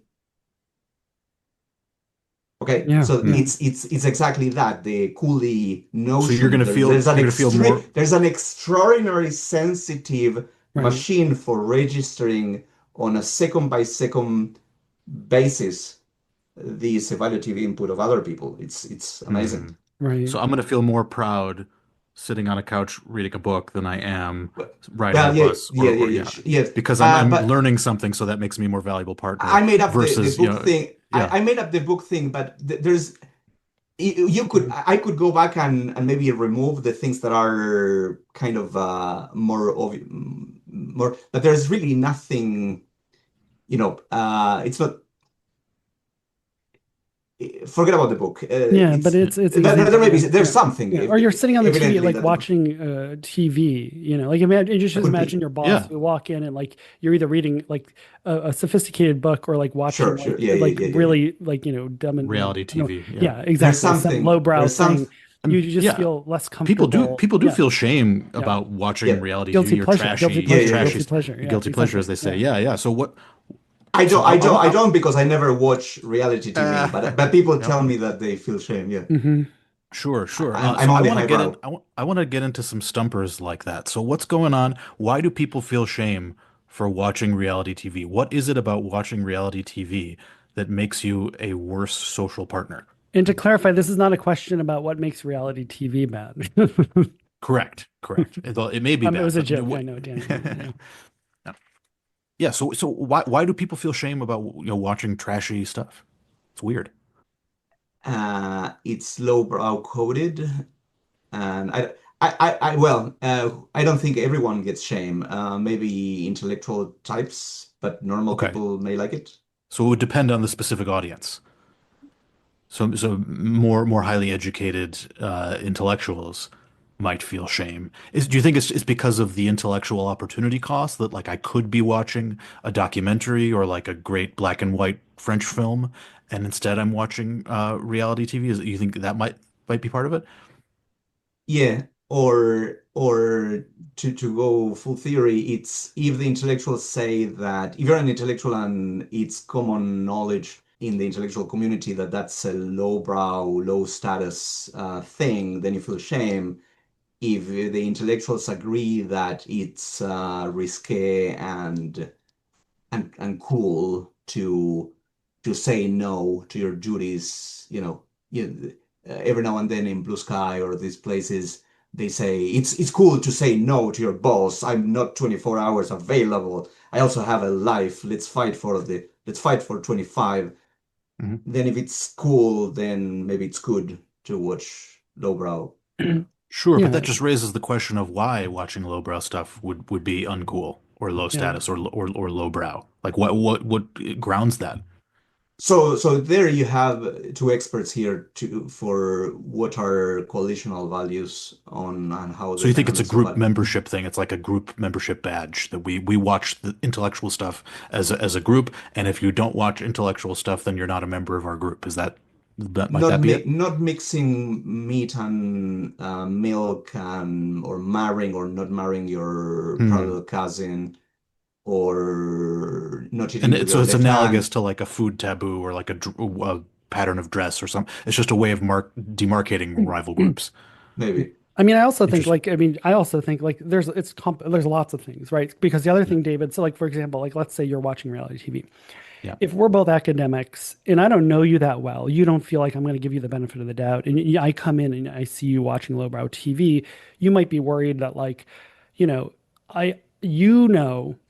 or let me try to. It's so hard to do common knowledge explicitly. Okay, you have a representation of how smart I think you are, right? And Mm-hmm. if I don't Yeah. know you that well, so you might be like, okay, Dave thinks I'm like, a 9 or a 10 smart. And I really am, but I just like this stuff and I do have psych of like reality TV. But he Mm-hmm. doesn't know me that well. He's not going to give me the benefit of the doubt. So I'm worried when he sees me that he's going to make an inference of like the only people I know who watch this stuff are usually not doing it to like, find out about human nature of psych. So like the fact that he's enjoying this probably means he's like actually a 4 or 5 intelligence wise. And you're worried about that. That's one example. There's Yeah. probably a lot of Yeah. examples. But then Yeah. like if we have a better relationship or you trust me Yeah. and I'm not going to view this as like I'm going to give you the benefit of the doubt. Right? I'm going to come in and be like, oh, David's watching this. Well, I know David's smart. Like, or I know have enough information that like if he's watching this, it's not going to affect my inference about you and like all these the things that are valuable, like your work ethic, how smart you are, how funny you are. It's not going to hurt that. And if you have an accurate model of that, then you won't. And I think like feeling closeness or comfortable with somebody to like laugh at stupid jokes, right? Like when you feel comfortable, you watch like lowbrow TV together.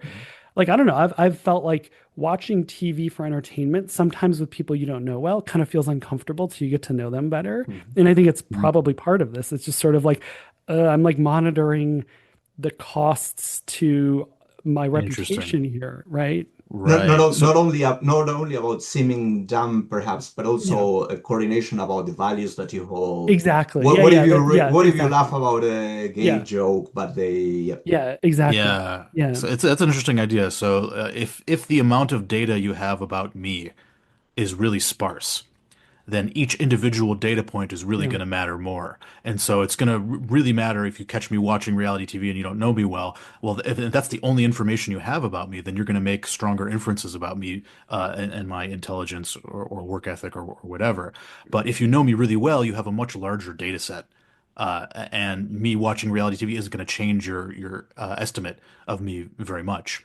And so it may be that when we feel closer to someone and we have more common experiences with them, we can sort of relax a little bit mhm, and not worry about each micro activity we engage in with Aggression. them. Yeah, yeah, yeah. microaggression. Okay. Yeah, And that really sure. suggests it's really smart because it actually Yeah. is like it's not only like what are the things I'm doing, like watching TV, relaxing, being like vulnerable with this other person. It's also then like there's a constant update of sort of what do they know about me and how do I think the event I'm doing now of putting my foot up, belching, watching reality TV, how is that going to affect their assessment of me? So it really suggests like a very rich representational system of like, what am I doing and how will it be received by this other person given what they know about me currently? Hmm. Yeah. I want to add another layer on top of this. I think self-control is probably part of it too.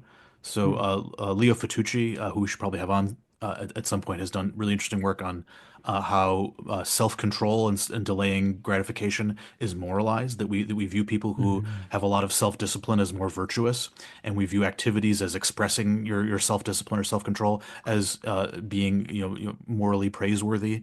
And his argument is that you need self-control to be a good cooperative partner. That part of being in a cooperative relationship with someone is resisting the short-term temptation to defect. So if you can think about it as a marriage, if we're married to each other, I have to resist the short-term temptation of cheating with someone because I might get a short-term benefit, but in the long run, it'll harm my committed relationship. So if you're going to trust me to be a good committed partner, a good thing to look for is my ability to resist temptations, right? And so we use self-control, self discipline as a cue to a person's cooperative potential, their trustworthiness, their likelihood of being able to commit to us over the long run.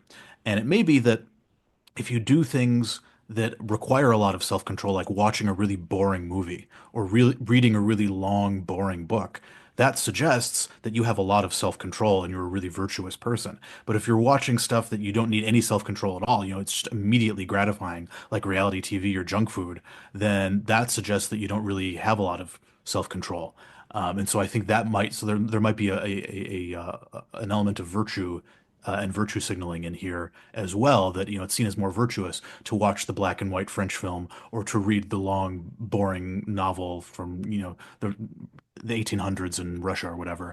Like that shows that I have a lot of self-discipline and I'm going to be a virtuous person. Mm. Interesting. Okay, I got some more stumpers for you, Sneezer. Um, why should we be proud of the fact that we're humble?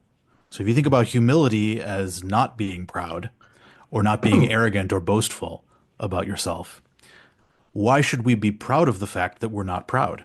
Why should we be proud of our humility? Um, so that is the topic of a paper that we have in the works with Landers and Durkee again, but in the pride domain.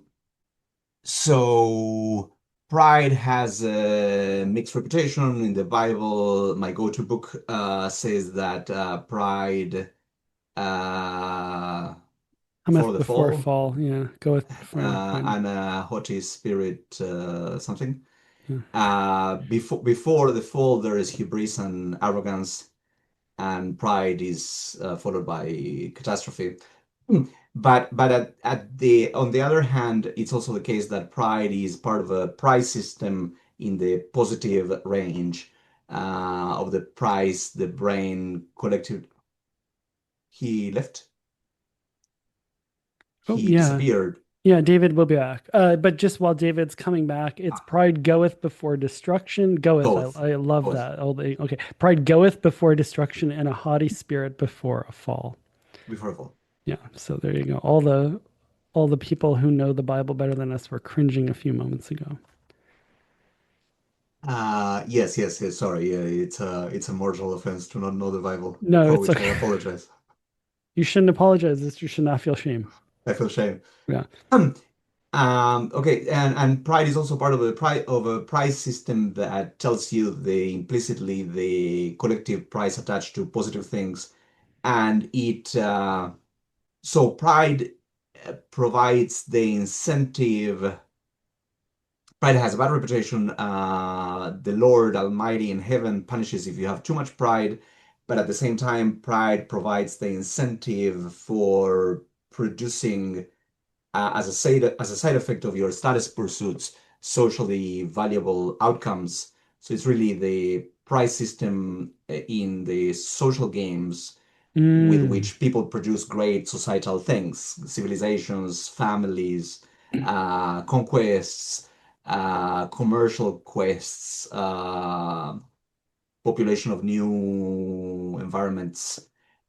Great things, big and small, are driven in big part by pride and the carrot of having higher status if you achieve these things. So Right. pride is, as a side effect of pride, you have great stuff Right. and So like if civilization. if you were to impair like if you think about humans as squishy robots, if you were to like snip out the pride system, probably a lot of the good or like non-entropic stuff that has been produced by humans over history would probably not exist. Yeah, yeah, yeah. I think so. Interesting. Okay, And here's an yeah, go ahead. no, okay. Sorry, go ahead. Go ahead.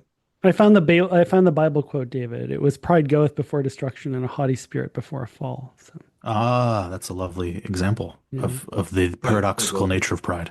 So if you have anything more to add it. But if not, I'll move on to the next stumper.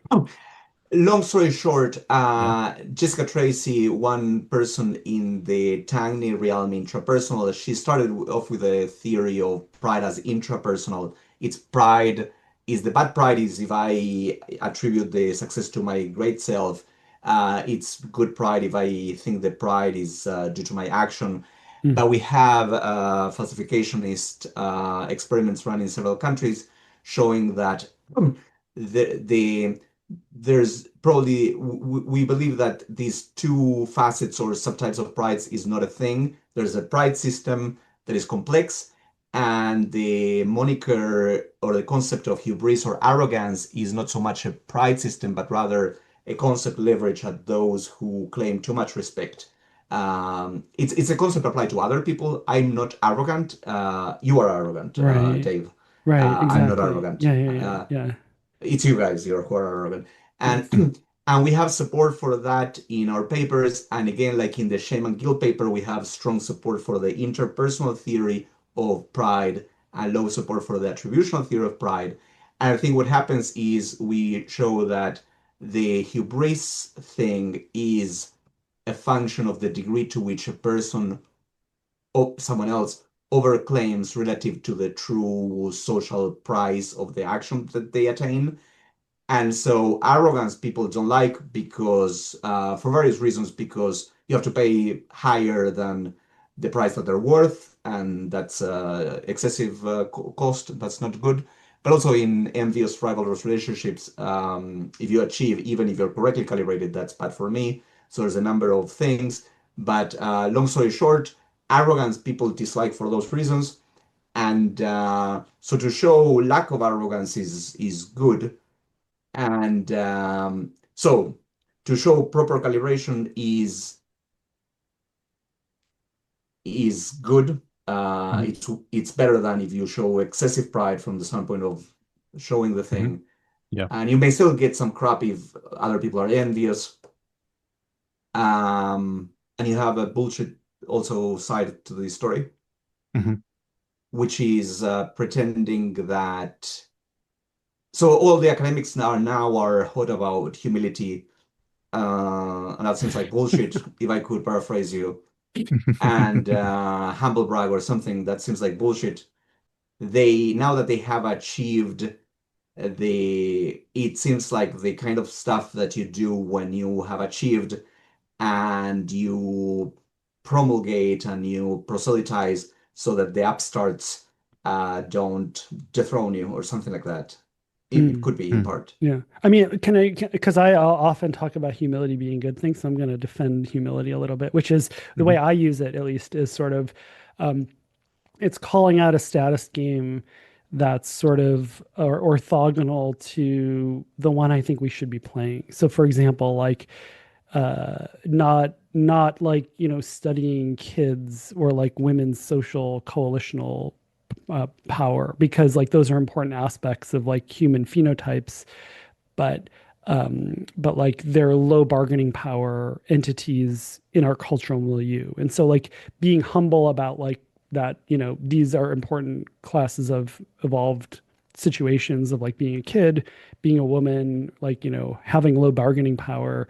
Um, the call to humility is sort of like don't just read out of sort of like what's status aspirational in your mind, scientists.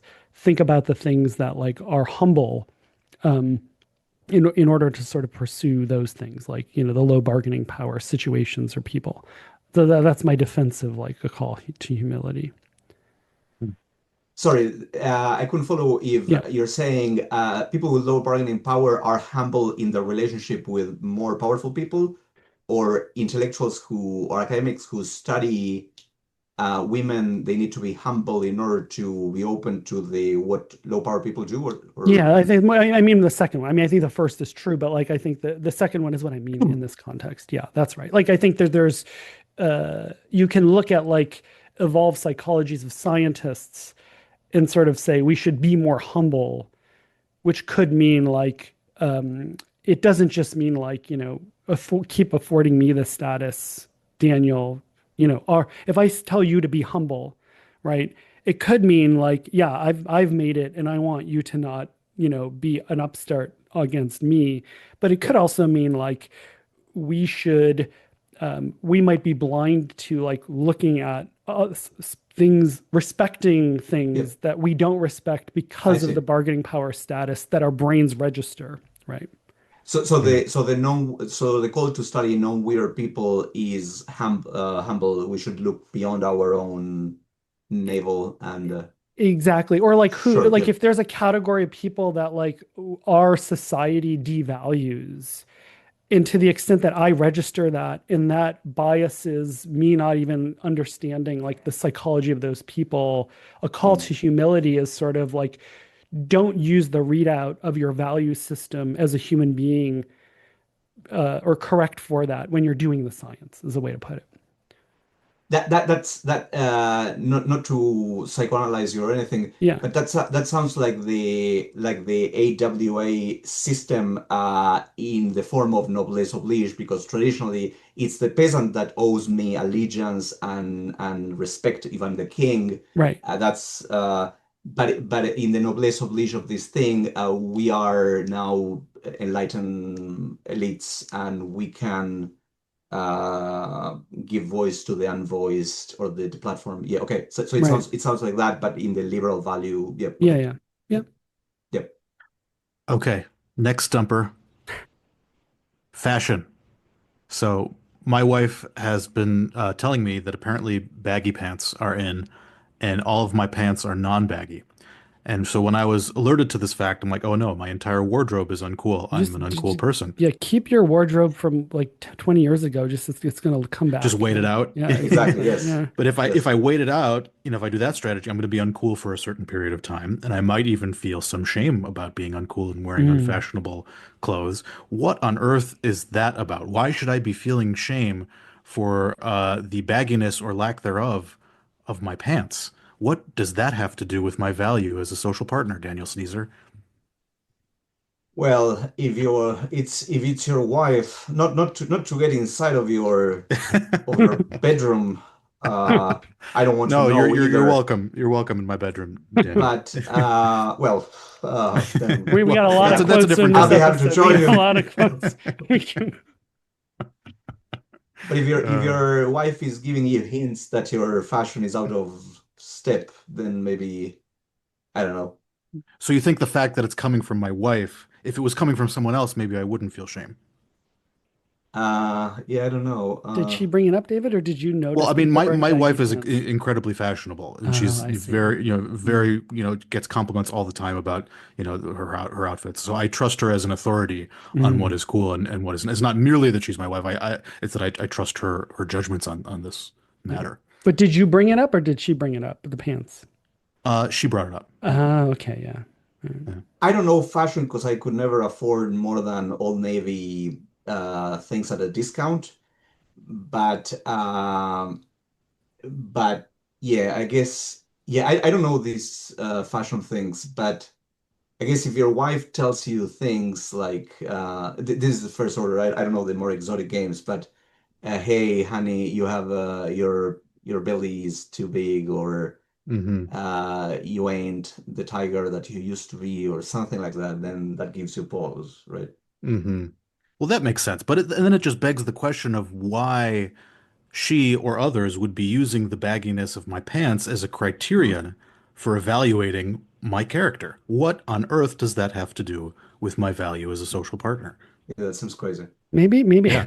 maybe she's worried. Maybe it's like a humor thing where it's sort of like you don't know the it's a worry that she's on top of the changing coordination norms. And she said, "Oh well, David is, and I'm in the same boat. So I'm not saying this just about you, like, because I also don't have baggy pants. But um, if David is blind to these changing norms, there's a concern that your coordination and just keeping up to date with sort of what is the culture valuing. It's a cue that Mm. you're no longer." And there might even be well, let me finish the sentence there. You're no longer keeping up to date as much as you need to. And I do wonder, like, Mm. there's these tropes of like, I don't like, as you get older, like kids are just like sponges of sort of like, what's the Yeah. coordination game, what's the status game.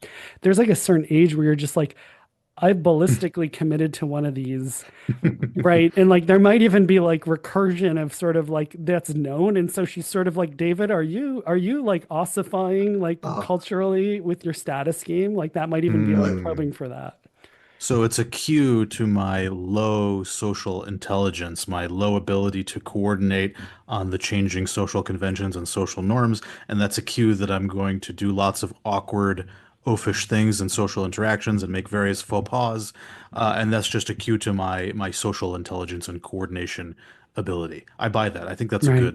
that's a good explanation. Yeah. And then, it's empirically testable too. You would Yeah. expect, people to draw inferences about more well-dressed, fashionable people as being more socially intelligent, and you would Mm. expect that inference to be correct. That is, more fashionable people should be more socially intelligent. They should be better at playing coordination games than less Yeah. fashionable people. Yeah. The age thing is really interesting too. Like I threw out all this. I mean, I know we're all Yeah. parents too. Like this whole thing about like kind of shame and guilt, like kids, there's this thing that this trope of sort of guilt is useless or shame is useless, and Yep. kids learn it.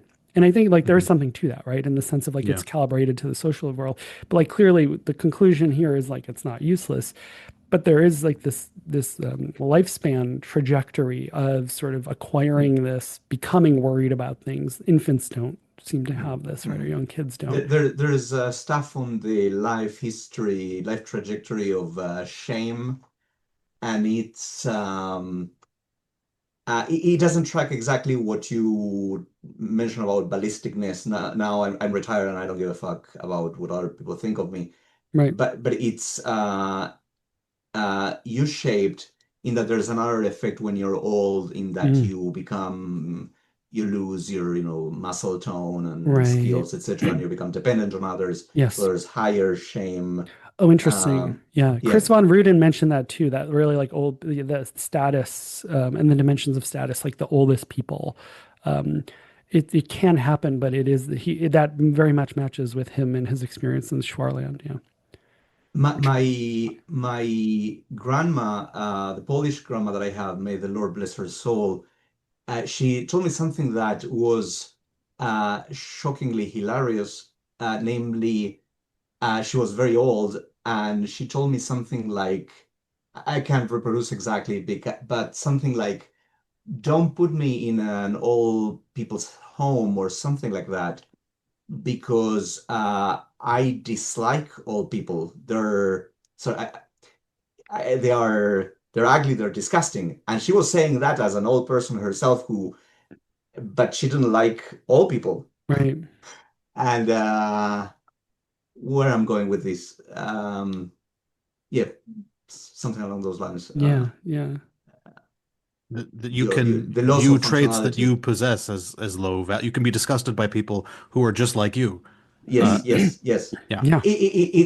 Okay. So the mistake is that we think that if we are in a class of people or we have some identity, then it's automatically valuable. And maybe there's some streams of elements that make you do that. But on the other hand, you have the ancient machines for assessing mate value and Right. skills and force and this and that, productivity, and those are low. Right. Yeah. Yeah. Ugly people are going to think hot people are hot just as much as hot people think hot Yeah, people are yeah, hot. yeah, Yeah. yeah.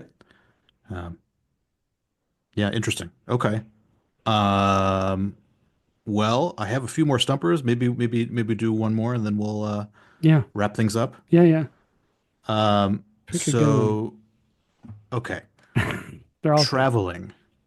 People often get status for having traveled to Mm. exotic locations. and people often humble brag about their wonderful vacations that they've taken. If you've been to many places in Europe, uh, places very far away, the further away you go, the more status you gain, I think. Why, what is going on there? Why is that a cue to a valuable social partner? Well, you have money and you have the insulation from the consequences of traveling to faraway places with no gain or something. And so you're powerful, uh, less powerful, resourceful people can they have to toil endlessly in pain. So maybe it's Hmm. a cue that you have what it takes to do that. So I'm Uh, sturdy and I'm wealthy. I noticed I think that, that's probably partly what's going on, but I would imagine that the inference would still be there even if I'm not the one who's paying for it. If someone else is paying me to travel to exotic lands, say I'm a journalist and I'm traveling to very far away places to do journalism work, I feel like you would. but you have the you acquire the knowledge in other remote places, but also you have the social worth big enough for someone else to pay your thing, Right. so your Or jacket. like, So yeah. Or like when I lived in Berlin, like a trip to like Barcelona was like 45 euros. Mhm. And so yeah. So yeah, I mean, I think I agree, Daniel. Like I think there is something definitely to that. I mean, do you think it's also like just this thing of like again, it's like social capital, right? It's just sort of like you know, our people. and you know another place. Like I can say like living in another country, it took a really long time to get adaptable uh, to that. And I can tell you right now, like if we all went to Berlin, I could like really coordinate for all three of us in a way that it took me like Years. months and I was like in Or tears sometimes, like yeah. of being just discoordinated. And so like I value that about like Oh yeah. that I have that skill. Like it's almost like a hunting skill. Like I know how to, I know how to be in a place. And I think that like that's pretty valuable. Oh yeah. Oh yeah. Absolutely. Yeah. Yeah. One of the favorite pastimes of Jews is to map out early on two Jews meet for the first time from different countries or from different states or whatever. And a favorite pastime of Jews, having been dispossessed and slaughtered, etc., is to map out the in geography and in social landscape and in geographical landscape who they know in joint. And this is a big important Hmm. things that I suspect that maybe other people do that too. I suspect it's a universal, but it's um, Oh, you know this person. I know that person too, and I know this yeah, other person in that same place. Does that person know this person? And what about this place? They used to be in this place. Do you know any, it's basically the richer your view of the geographic landscape and how it intersects with your social network, the more escape routes you potentially have should you be in danger, right? The more people yes, you know in yes, a faraway place that you can go and potentially meet up with them. yes. Uh, yeah, interesting. It's not exactly the competitive game, or it could be competitive, but it's also collaborative because it's joint and there's seems more collaborative. It's not so much bragging, although there could be some of that. There's a fantastic book in the 10th century by one Benjamin of Tudela. Tudela is a city in Spain. And the guy traveled a little bit like Marco Polo from his small town in Spain to out of Europe and Mesopotamia or Iraq, uh, Israel, and Syria, Lebanon. And he gives a census of all the Jewish communities, 500 here and 200 here, and the book is absolutely fascinating, down to the the name of the notables and the professions. And I don't know why I'm mentioning this, but it's absolutely fascinating as a piece of historical literature and psychology too, I think. Yeah. I think getting the lay of the land, like even like mundane things, like even I like if you go like if we all went for like a hike in the backcountry of like Southern California and it's like hot and dangerous and there's somebody who is like skilled and knows stuff, like you just kind of value that, right? Of like this is somebody Mhm. who knows the landscape. We're not going to get lost. They know like Mm. where water is. It's not exactly that, but it's kind of it's that's like a very like light version of this thing where there's Yeah. just sort of like somebody knows the lay of the land, can navigate well, knows more about it than you do, and can kind of be your Mhm. tour guide, you know. Yeah, it's And, interesting. There might even be a bit of mismatch. If we lived in smaller geographic locations ancestrally, then a person who has been to more distant regions is going to be more useful because maybe they'll be able to guide you through that new region if you need to go there. But in a more globalized world, like someone who's been to Morocco, I'm probably maybe I'll Yeah, never go to exactly. Morocco in my entire life, but they Right. still get status for having been to Morocco because sort of Right. my Stone Age mind thinks that that's useful information that Right. might come in handy someday, even though it probably won't, right? Right. Because our Stone Age mind is adapted to a smaller geographic circle. Interesting. Yeah, yeah, yeah. Yeah. Cool. Anyway. editors and reviewers value your paper to the degree that your data are hard to get, and part of the Yes. hardness to get is the distance that you travel to get that data. And Hmm. it's been devalued by mturk because you can collect. So in the early 2000s, when there was no mturk, if I get data from India, I get a top journal because it's the labor theory of value, Marxist Right. theory of value applied to academia. I Right. traveled Hmm. far away, I trekked a lot, and I collected exotic data, and I'm cool, I have high status. But fast forward 10 or 15 years, I send my papers with India mturk, Yeah. and it's not weird, and it's all Yeah. hat, and who Yeah. Yeah. cares Yeah. because I have the Hmm. mturk. Yeah. Yeah, it almost That's it almost that's ties Adam back to Smith the too. That's Adam Smith, not just Marx. yeah, but that ties back to the idea of the virtue of self-control, that if you have the amount of self-discipline to travel to an exotic location and brave the wilderness and the novelty there, then you must really be a virtuous, committed person. But if you just get a bunch of easy data on MTurk, any schmuck could do that. Benchmark, yep. Exactly. Right. Daniel, one question for you. One question is, because we're wrapping up, is we spent some time together in CP. You spent a lot of time with John Tooby. We don't always talk about, but we've had like, some Tubi students on, and we miss John. Do you have any sort of like, and I don't want to like, put you on the spot, but is there anything about John that like for people who didn't know him, or like, to convey sort of like what being around John was like, or we both spent a lot of time with him, but part of the point of doing this is sort of like getting people to know the people doing UpPsych. One of the people we can't do that for anymore is John. Is there something that you think of that sort of conveys what John was like, or an alternative is sort of like, you know, for me at least, working with John and Lita, like they really were important in this field, and it's such an honor to have worked with them. For you, how has it been, or what was it like kind of working with them, and sort of how do you think about that going forward, and sort of continuing the legacy of their work? Uh, you put me in an emotional spot. It's hard Yeah, to sorry. Yeah. say, but to say that I owe them my life would be a little bit too dramatic, but it was something like that. Mm, Initially in the lab, I was extremely shameful because they are gods and I was um, a lowly creature. And but paradoxically, because they are incredibly kind, as everyone says, uh, not corresponding with the amount of power that they have given their wisdom.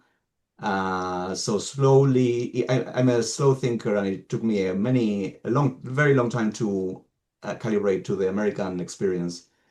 That I could stare at them in the eyes or call them by their first names, etc.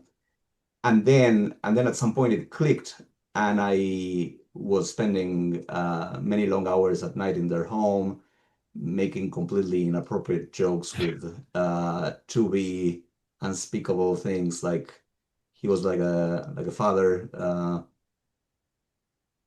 And Yeah.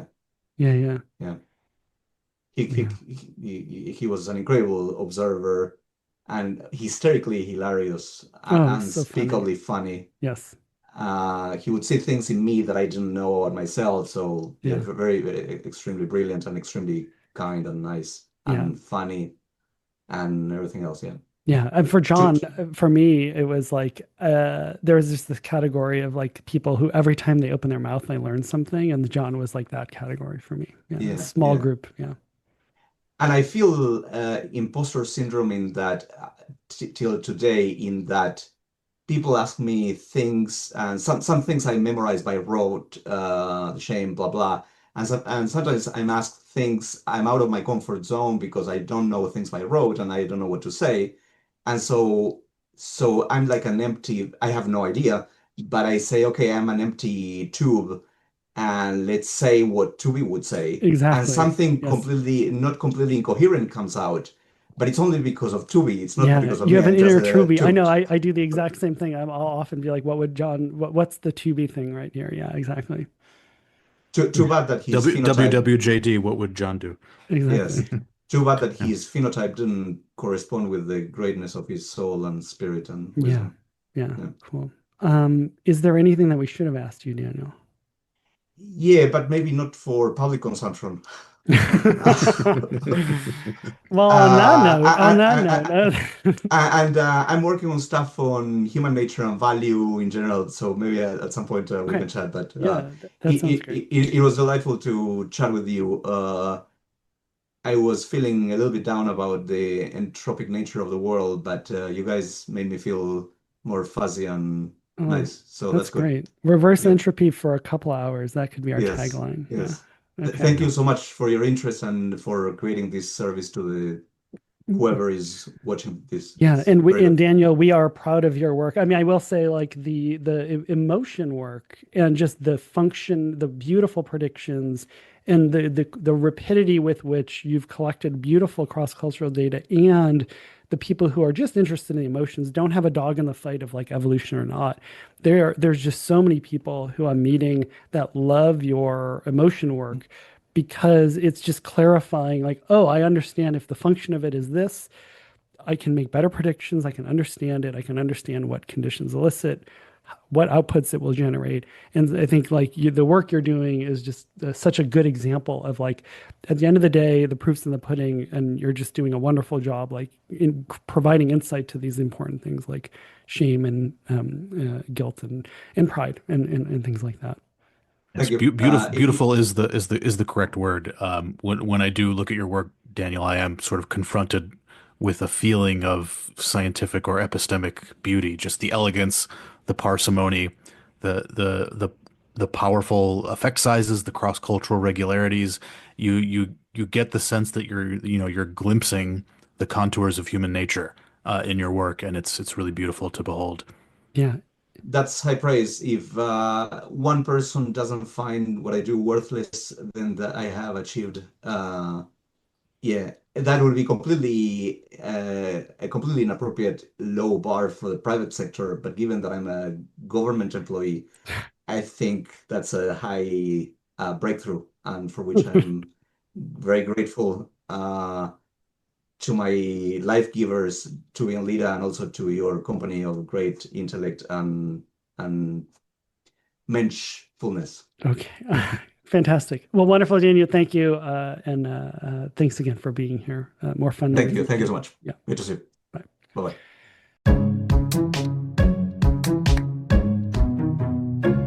Wow, you're still listening. Good for you. I'm proud. I'm proud of you. I'm proud of me. I'm proud of us. What else can you do to express your pride for having listened to this wonderful episode and avoid the shame of, well, I don't know what you'd be ashamed of, but what can you do to support us, Dave? Well, I mean, before you even do that, I mean, you could look, we'll put a link to Daniel's info in the show notes. You can look up Yes. Daniel's Honestly, wonderful every work. single thing this guy has written is gold, so I would recommend Yeah. just reading through his research catalog. Daniel's a Uh, beautiful writer too, oh yeah. Oh yeah. just to say, yeah. So, Definitely. yeah. But as far as we're concerned, keep listening. Hmm. Subscribe, leave a positive review. I'm Tell a really friend tell a that we're friend. Yeah, awesome. that would be really helpful. I mean, I Hmm. think I really do like the idea of shouting it to other people, but probably don't do that. Yeah. But yeah, and also you can, contribute to our Patreon account if you want to Mm, be really generous and feel yeah, really proud of yourself. yeah, that sounds good. So, and just, take a moment to be proud of yourself for something um, that you're gonna do this week. Yeah, but don't be too proud. Don't be arrogant because that would be bad. Yeah, if you're listening and you're arrogant, don't be. But if you're not arrogant, do it. But Yeah. I have a question. Do people who are arrogant think they're arrogant? That might be the topic of a whole new episode. Ooh, yeah, maybe we have to have some people back. Okay. Well, and All on right. that note, have a good week and we'll see you next week. See you next week.